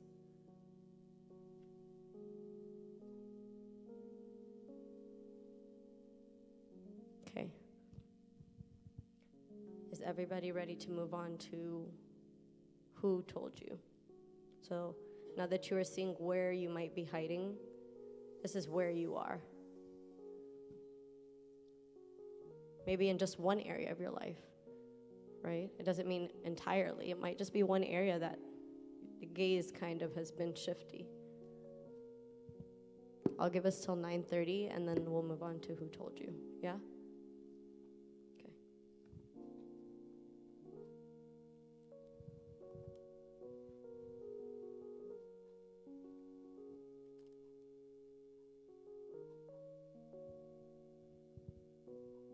Thank you, tech team, for working in overdrive to try to help us get this back up. And speak the name of Jesus on that screen. Jesus. Listen.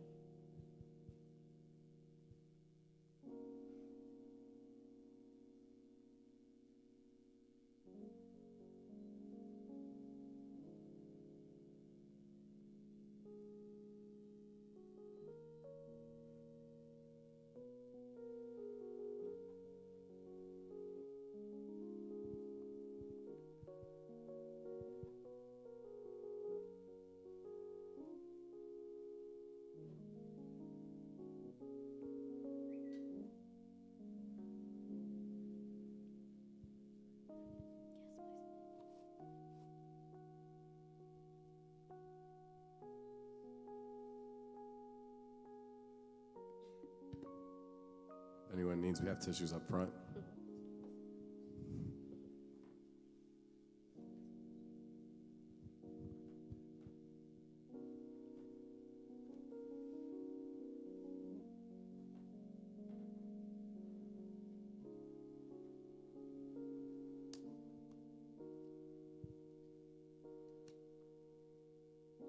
Okay. So as we move on, now we're going to try to trace the origin of this. Who told you? So I want you guys to take that. I guess right before I go there, it says my hiding pattern, right? Because I believe I'm blank, I fear rejection or whatever that fear is, so I compensate to avoid from being seen this way.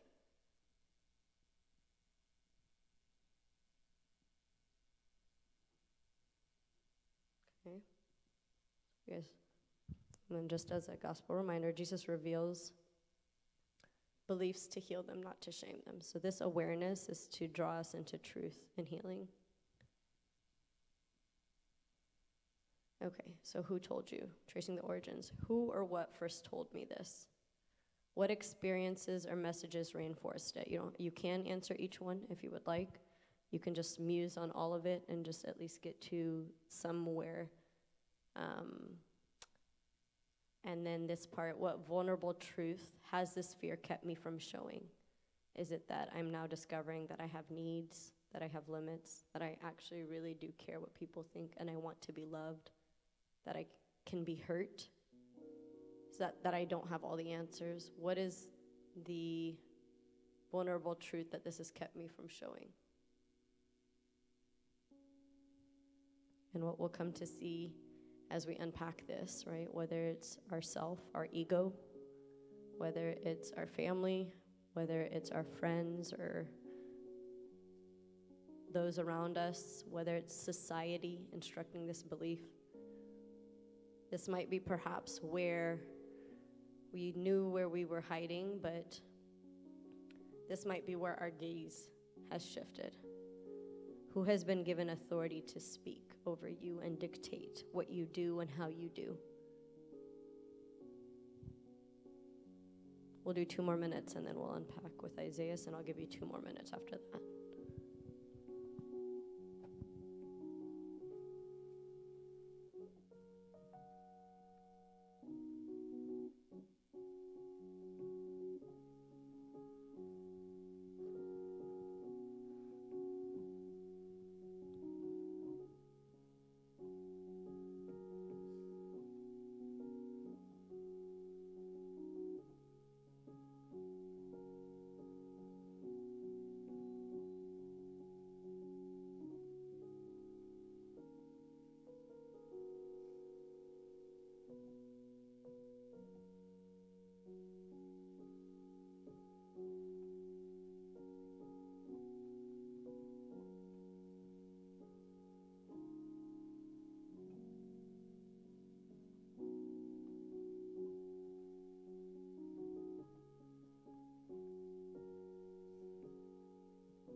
Okay, Isaiah. So your pattern, do you want to share that with us? That because I believe I am, I'll let you share that part, and then we can unpack so I can ask you who told you. Before I say that, say the statement, your pattern. Can you outline the statement for me? I'm not looking. Sure, I'll start it. There you go.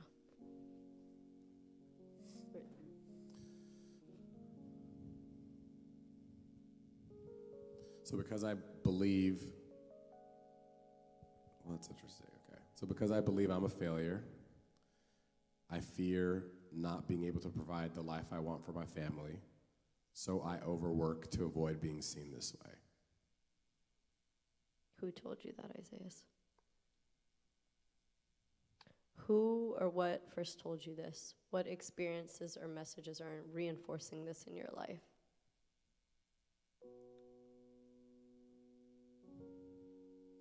Probably societal expectation of what a prosperous life looks like. Okay. Anything else that's reinforced that? Probably my own sense of ego, Okay. How so? because I want to be able to know that I did that for the people I care about. That you were at the helm of all of the outcomes in your life, or this outcome in your life, that it depends on your effort. Yes. Okay. So would it be safe to say that maybe rather than listening to the authority of God who tells you that all things work together, by him, through him, for him, if his spirit is the one that's at work, then maybe somewhere in that you came to believe that you're the one that drives the ship and lands yourself where you land. Yeah, I think what makes it challenging is that it's not always black and white, because we still show up in the day-to-day, but I think, ultimately there's a belief that I have to control the outcome to make sure that I can achieve whatever it is I've set out to, that I deem to be important. Yeah. So ego and society have maybe been where you've been placing your gaze versus who God is and what he's told you about yourself and his role in the good plans that he has for you, that it depends on him, not by power nor by might, but by his spirit. That's right. All right, so one more minute for you guys to answer that who told me question.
Okay.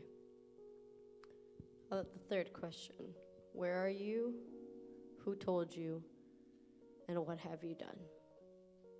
So this is an opportunity to confess before the Lord and to redirect our gaze.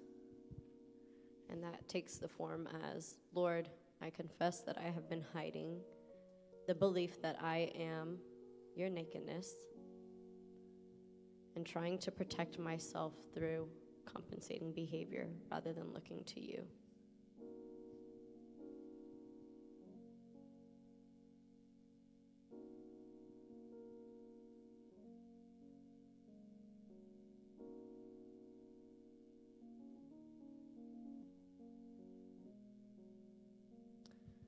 After that self-awareness in this moment comes honesty. Where have I been hiding from God? How have I been compensating to keep myself safe? Where's the mask?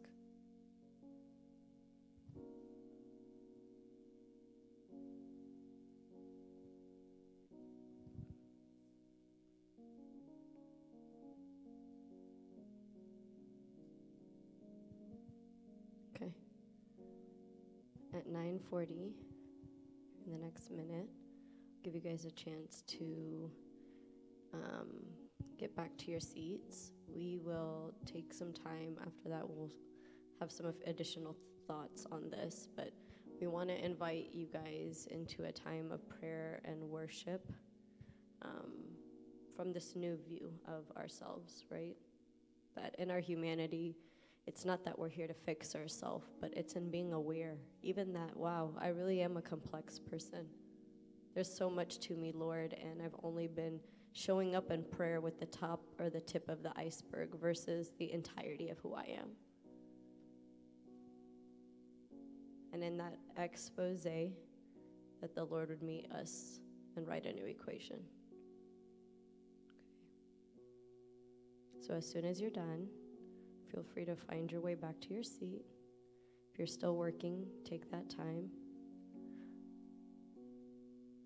And we'll keep going.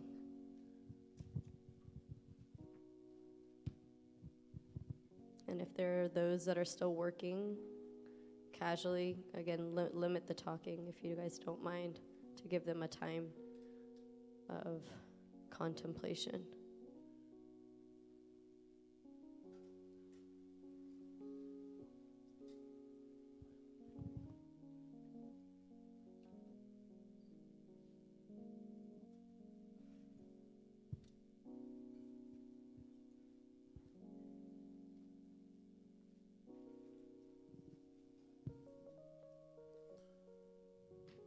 Any luck with the slides back there? No? Okay. Okay. I'm like, give me a dry erase board.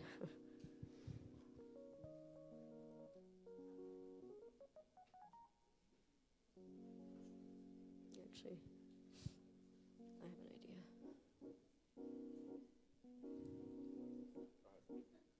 No, once you...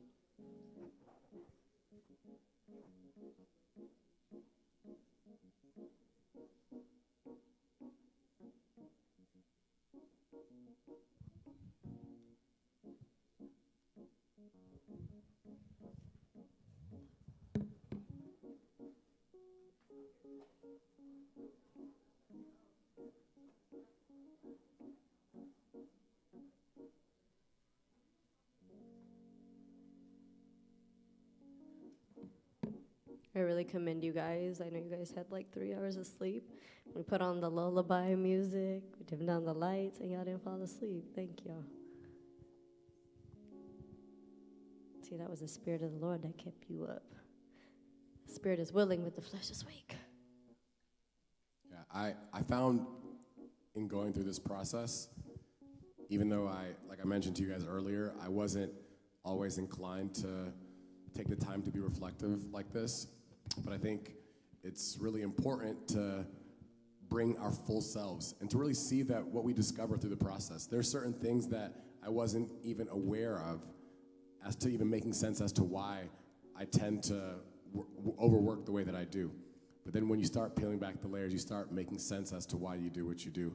And then that allows us to really come before the Father and really unpack and figure out where we can start to shift our gaze again. So if there's anything that we've learned from this experience, and even in looking at Adam and Eve, is that we really do need reconciliation back to our Father. Because when we do rely on Jesus in this way, then it allows us to really take advantage of what he's done for us on the cross. So if you guys have your notepads, if you guys are, or you have your note section, let's take a second to write down that old equation, because I want to give us a chance to compare and contrast, because we don't have access to the slides right now. But look at that old equation. What was the old equation? The old equation was nakedness, that vulnerable truth. Or in quotations, your vulnerable truth. Plus fear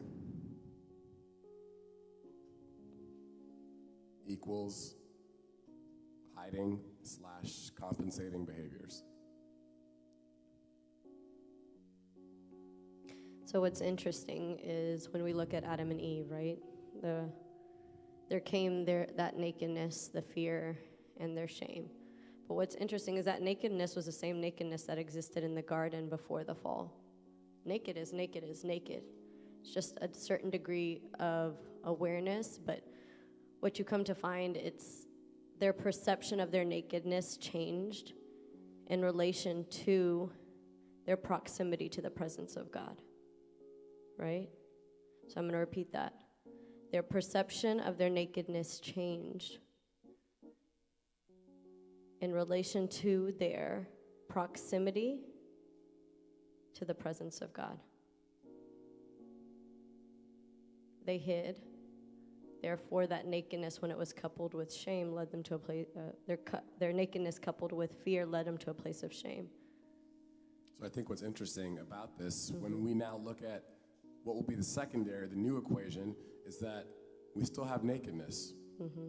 Because there is a certain truth about us that we can't run away from. Like Loza just said, nakedness is nakedness. But what we do with that nakedness, I think, is what the difference is. So in the new equation, when we take the nakedness, which is true about us in either context, but then we cover that with Jesus' perfect love, as opposed to covering that in fear, covering that in shame, then the ending point of the equation becomes wholehearted living. Or being seen. As opposed to running or hiding or doing things that are compensating to try to change the truth of the reality, we can stand firmly and confidently and say, this is who I am before God. I trust that God's got me, and I have nothing to fear. I can stand firm in the truth of who I am. And at the end of the day, I know that God's got me. And what's powerful about that, right? So you guys wrote that original equation. Nakedness plus fear equals hiding. I want you to slash out fear, and I want you guys to write perfect love, which is what Jesus, despising this shame, for the joy set before him, which is us, endured to the cross. How did he do it? Vulnerably, exposed, vital organs out, laying his own life down, playing it forward, the worst possible thing that fear keeps us from is death. He didn't preserve himself like we do all the time. And when that perfect love shows up, perfect love casts out. Come on, somebody. So that nakedness in the perfect presence of our Father, in perfect love, when we're standing before the throne room bare, exposed, he covers us. And we no longer see our hiding, we no longer see our shame. Instead, when we look up to him, we see him looking to us, and he shows us who we really are. And from that place, that's where we live wholeheartedly. That's where you walk in the world carrying the image of God in the fullness and the authority given to you by heaven. It's a 1 degree difference, that perception. But it's the power of having Jesus, the power of the image of God brought down for us to gaze upon him. Truly, how perfect is his love for us in that we don't have to live in fear. So every time we've been hobbling around with that withered hand, he's like, you don't have to do that. You can bring the withered hand to me. And maybe it's not just about the solving of the withered hand. Over time, the Lord heals us. But when God looks down to us, it's not that like, oh, she's not enough. When God looks down on us, who does he see? He sees his own son, and that brings us close. That bridges the gap. That's what it means to live bearing the image of God. We're carrying Jesus on us now. Putting off our old selves, we put on our new self, who is Christ. And when God sees that, he sees wholeness. And when you take that from the secret place, from our secret garden, the place that you guys, only you and the Lord know about, and you show up in the world, that is the glory of the living God upon you. The image bearers of the living God, carrying out a purpose that he planted deep within you. God is doing a work, and he needs you to show up fully as yourself so you can finish the predestined work he set before you to do. But that requires that you see him and to see yourself in the image that he gave you in his likeness to carry out the work that he set for you to do. And so as we've taken time this weekend to look to God, to look to ourself, now, as you guys know, makeup off, masks off, withered hand exposed, we invite Jesus in, and that's what we want to take time to do in this moment of worship, is that we would gaze upon him. If ever in our self-righteousness we think that, oh yeah, the cross was when I was sinning, I'm good. Boo-boo, if you're still wrapped in this flesh, pride, ego, self-centricism, all of that will always keep you coming back to the cross because there's nothing good in us.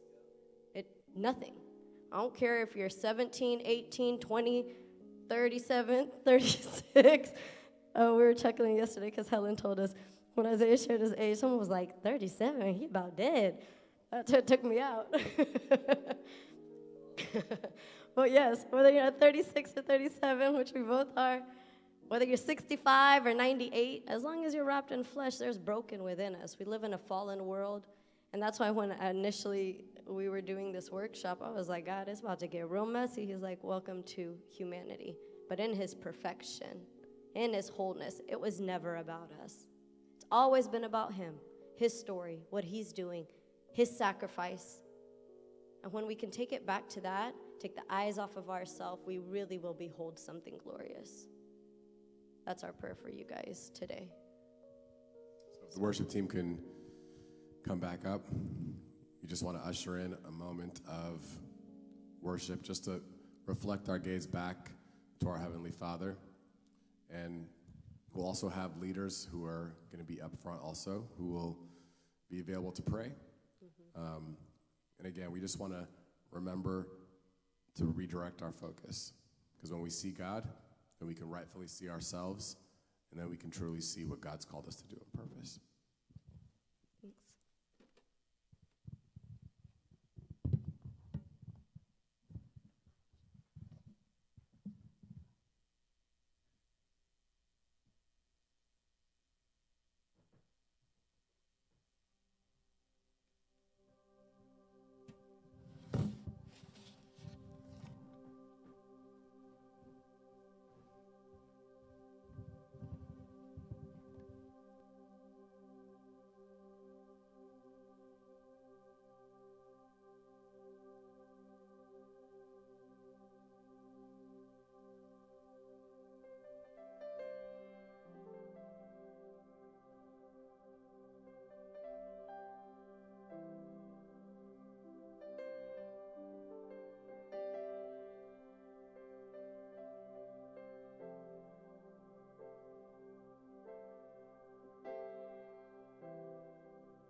Father God, Lord, I just pray over this time of worshiping you, God,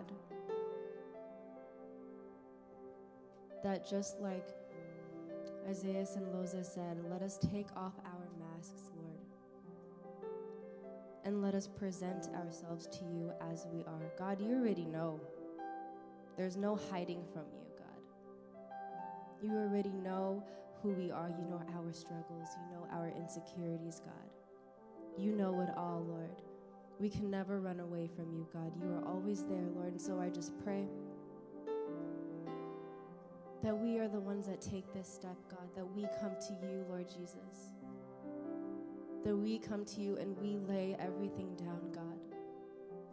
That we come to you and we allow ourselves to be loved by you, God. That we come to you and allow you to speak truth over us, God.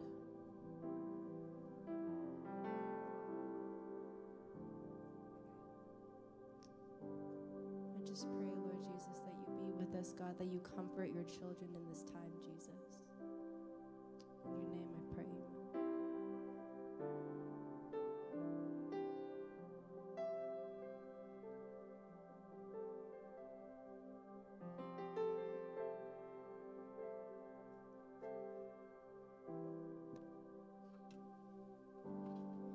We are returning.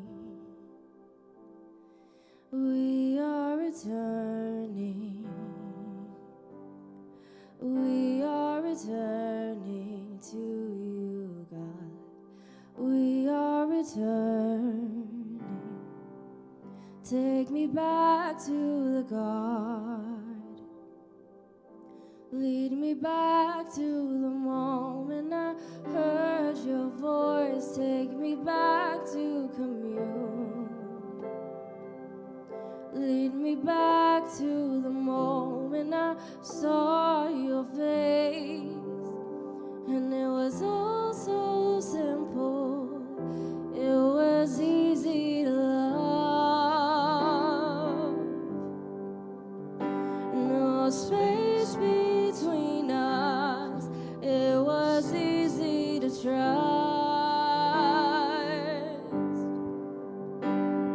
'Cause you are closer, closer than my skin.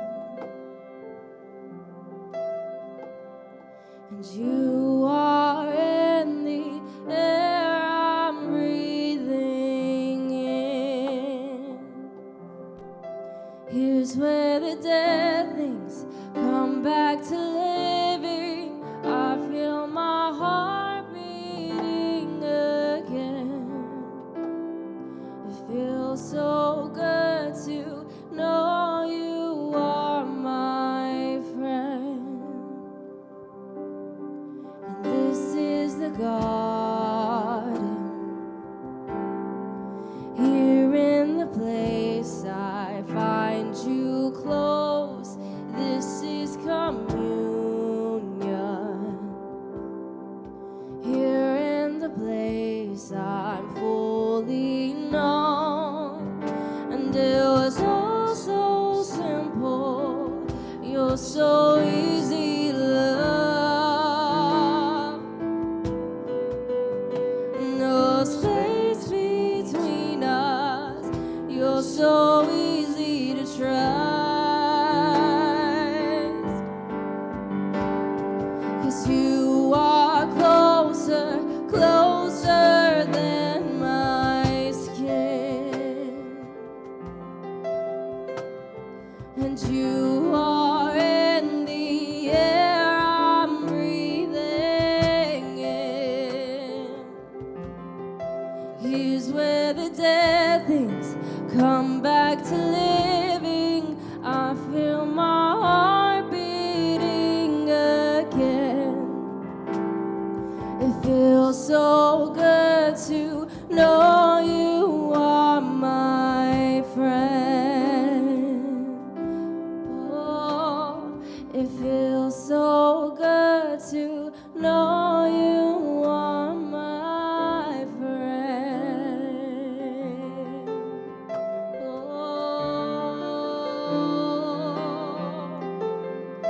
my friend.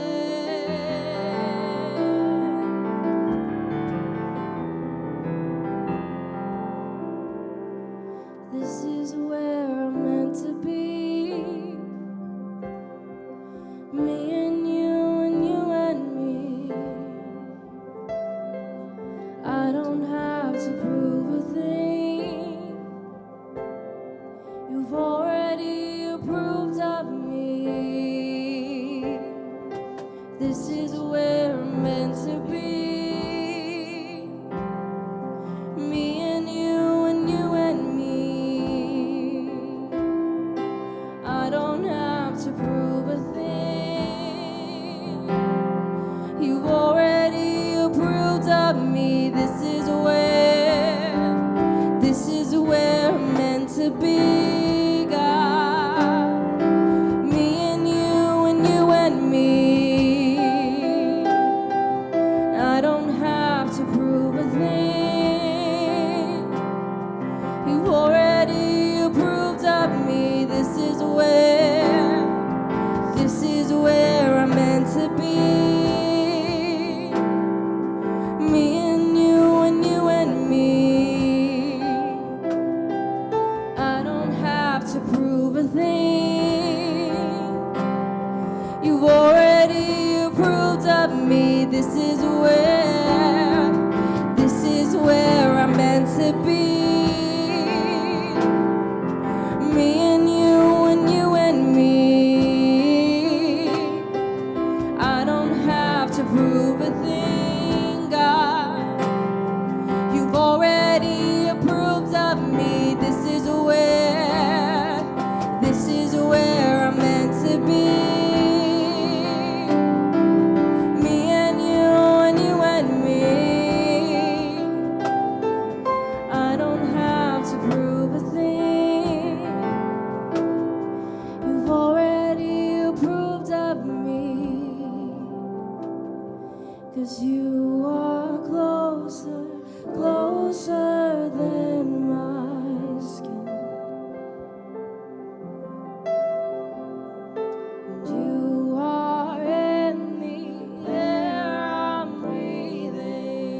is where the dead things come back to living.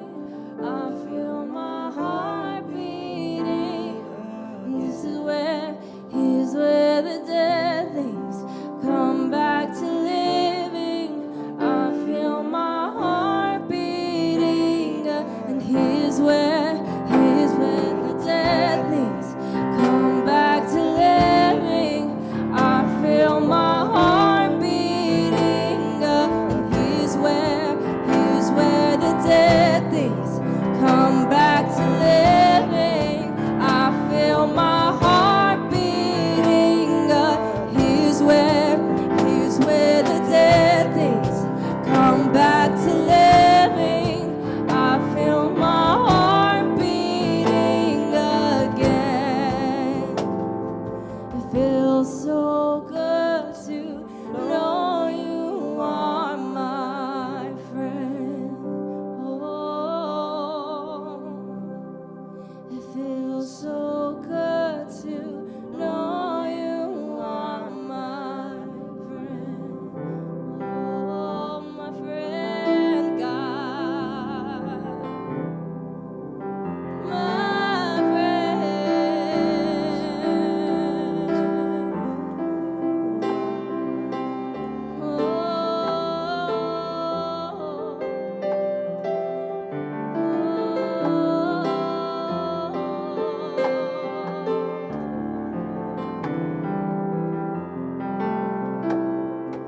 This is where I'm meant to be. Me and you and you and me. I don't have to prove a thing.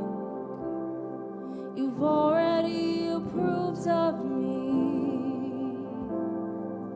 This is where I'm meant to be. Me and you and you and me. And I don't have to prove a thing. You've already approved of me. This is where I'm meant to be. God, just me and you and you and me. And I don't have to prove a thing. I don't have to prove a thing. You already approved of me. This is where I'm meant to be. Me and you and me.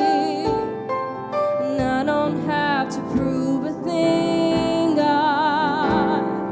You've already approved of me. This is where I'm meant to be. Me and you and me. I don't have to prove a thing, God. You've already approved of me. This is where I'm meant to be. Me and you and me. I don't have to prove a thing. You've already approved of me. This is where I'm meant to be.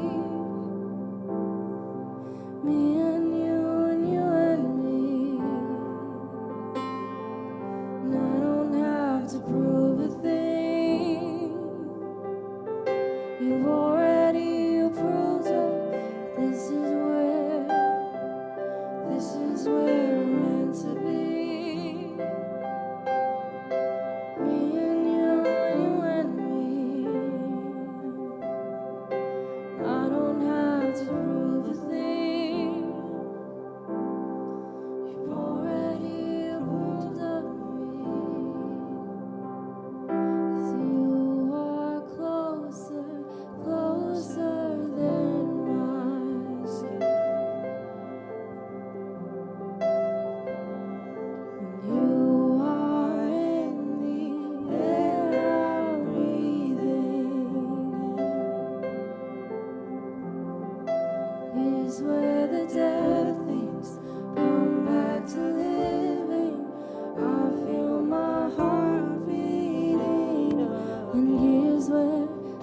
here's where the dead things come back to living. I feel my heart beating, and here's where the dead things come back to living. I feel my heart beating, and here's where the dead things come back to living.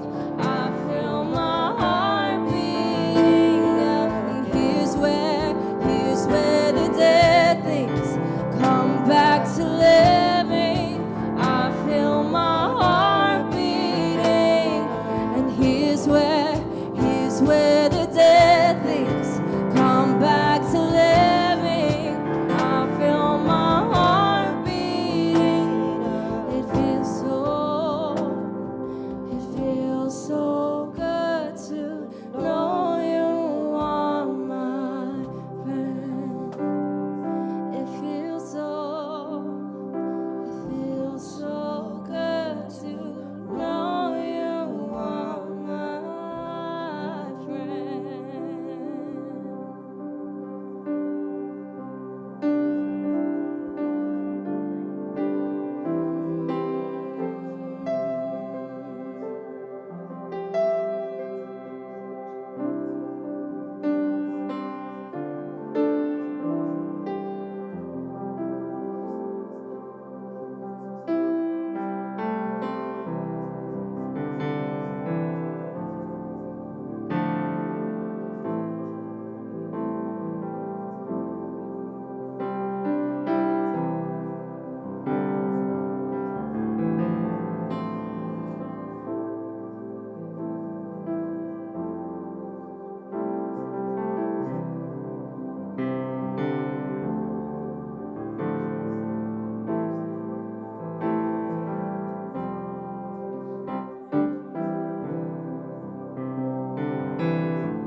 It's all about you, Jesus. I'm coming back to heart of worship when it's all about you. It's all about you, Jesus. I'm sorry, Lord, for the things I made it when it's all about you. It's all about you, Jesus. I'm coming back to heart of worship when it's all about you. It's all about you, Jesus. I'm sorry, Lord, for the thing I made it when it's all about you. It's all about you, Jesus. Oh, my Jesus.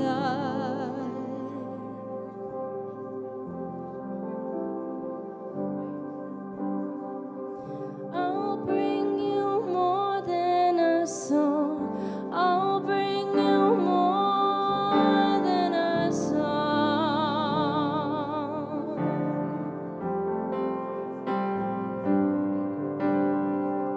I'll bring you more than a song. I'll bring you more than a song. More than a song to sing, God. I'll bring you more than a song. I'll bring you more than a song.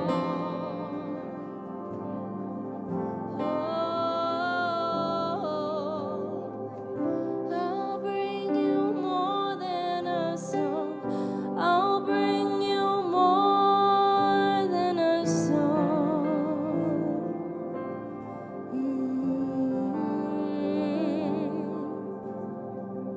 You're looking into my heart. You're looking into my heart.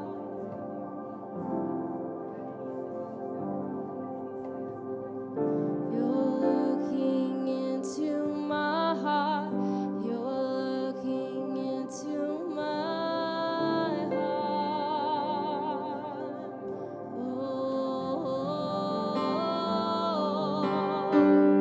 You're looking into my heart. You're looking into my heart.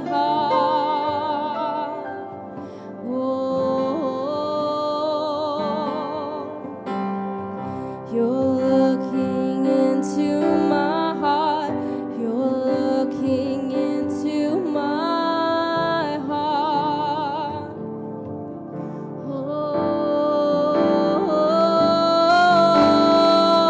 You're looking into my heart. You're looking into my heart.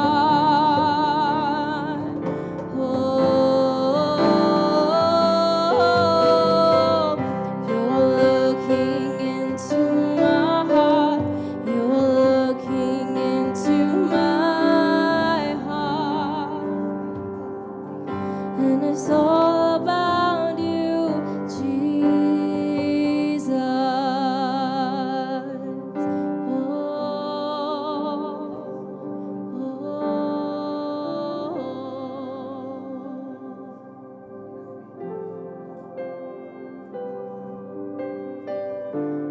Bring you more than a song, for a song in itself is not what you have required.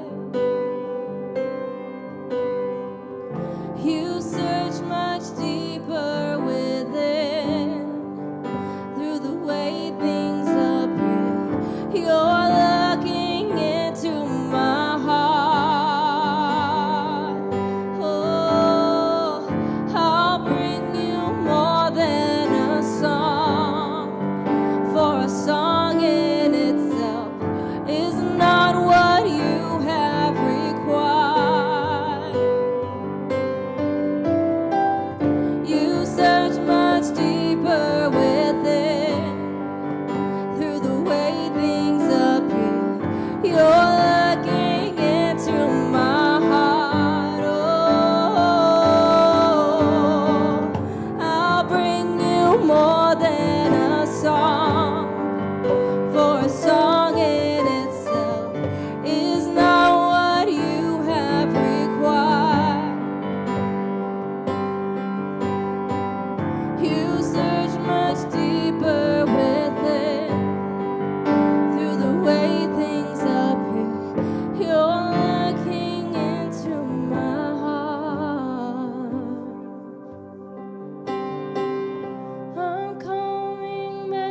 much deeper within.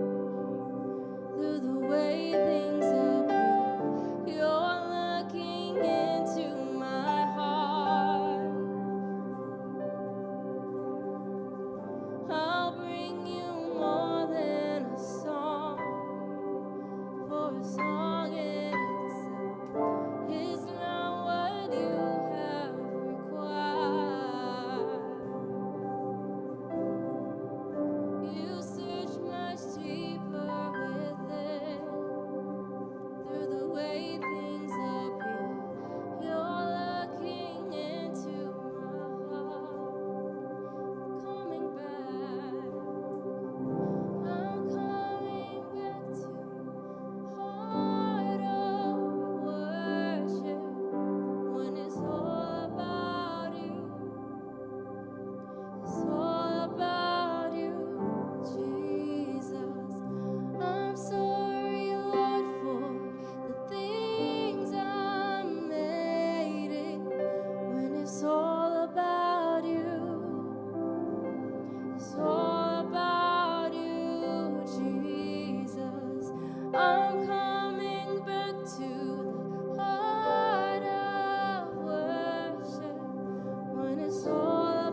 And all my delight is in you, Lord.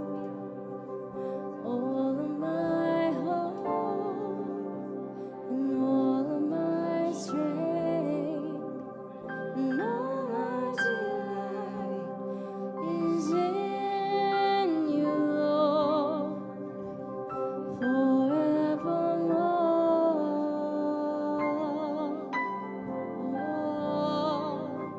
And all my delight is in you, Lord, and all of my hope and all of my strength and all my delight is in you, Lord, forevermore. None like you.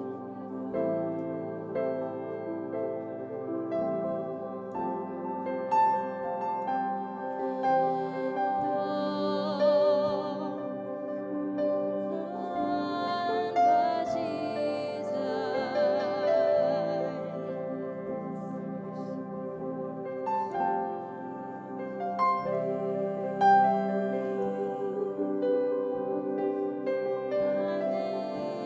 To bring him praise.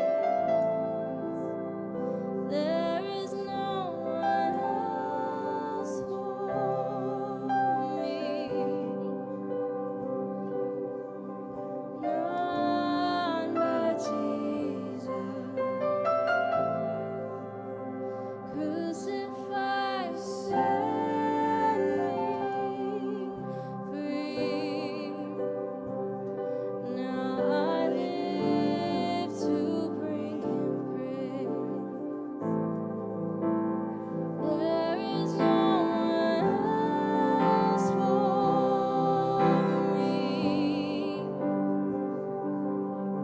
none but Jesus.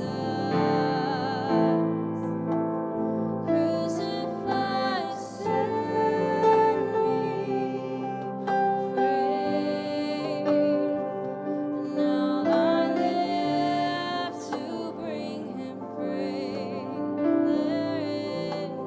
There is no one else for me,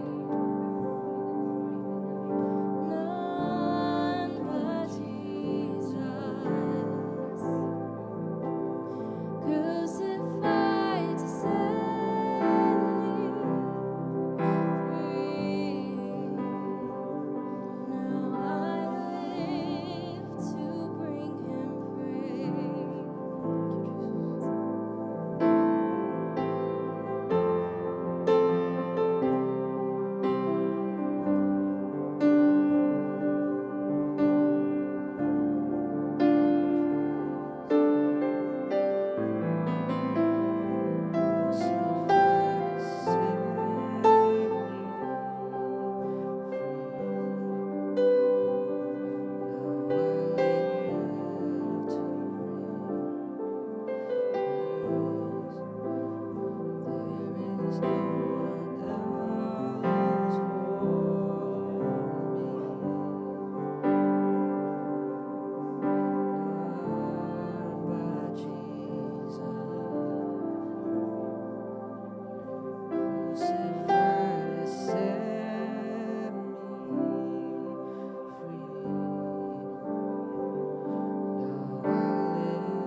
I pray that this is the posture of our heart always, God, not just during times of conferences or in church settings, God, but in our day-to-day lives. Let this be the posture of our heart, God, that we worship you, Lord Jesus, that we praise you, God, night and day, Lord Jesus. In the words you say, our prayers are like incense, God. So that's why we sing this day and night, night and day, let incense arise. Let our prayers rise up to you, Jesus, every single day, God. God, I thank you, Lord, for who you are, God. I thank you for this time, Lord Jesus. I thank you, Holy Spirit, for working, God. I thank you for chains being broken and strongholds being broken, God. I thank you, Lord, for being there for your children, God, for comforting them, God, for speaking life into them, for speaking love over to them, God.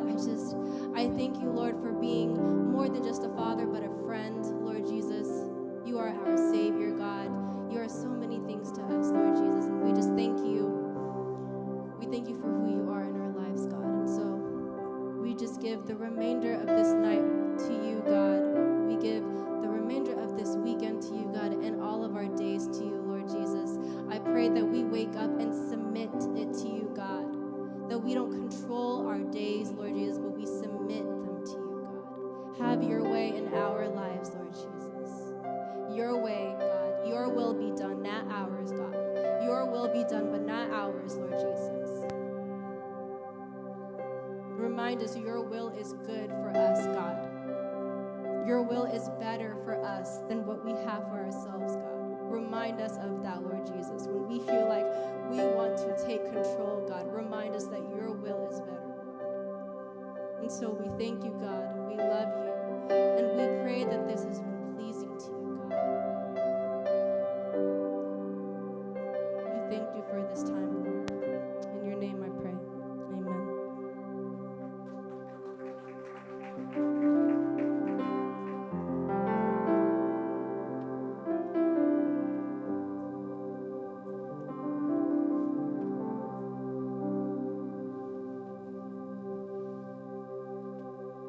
Amen. God is, he's so good. I want to say something briefly because it's a thought that was kind of going through my head, and it's just, I don't know if this really applies to anyone else here. A lot of times we look at the garden, we look at the fall, and we don't realize how deeply it defines our lives. Right? It's not something that someone else, I mean, sometimes in jest, we Adam and Eve, man, they caused all of our problems. But we all know, like, man, if you were in the garden, we would have done the same thing. Right? That's who we are. And I don't want to go too far ahead, but the beauty of this is we find that in the fall, there's a promise. Right?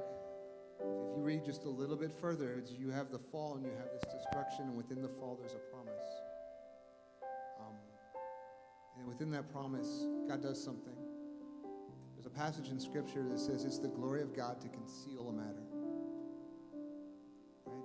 It's the glory of kings to search it out. But God's different. His ways are not like our ways. And so what God does is he conceals. Let me say this differently. What God does is he covers. He takes that shame and he says, okay, it's gone, it's covered. We see this modeled for us, and then ultimately we experience it in a way that through the blood of Jesus Christ, all that shame, that nakedness, right, the things that define us and move us and shape us and bind us and keep us down, he says,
So, hello?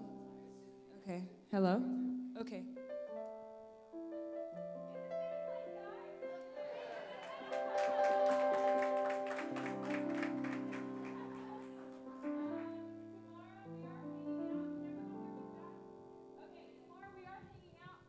I won't tell you. Thank you, Lemuel. You're so sweet.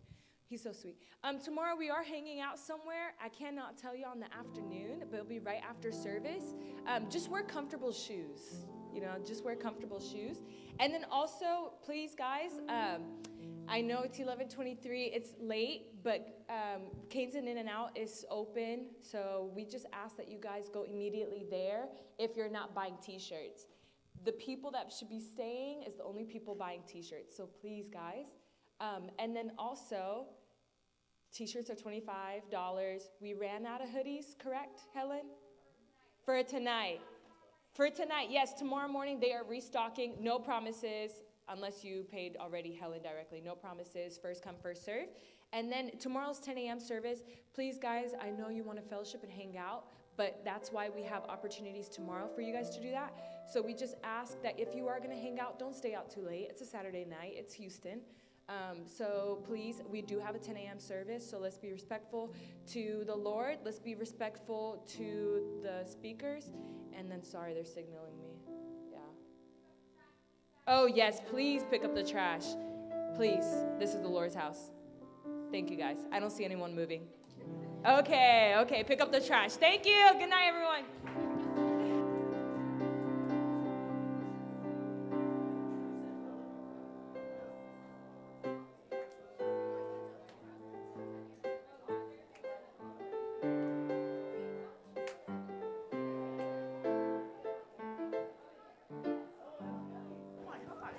Before y'all go,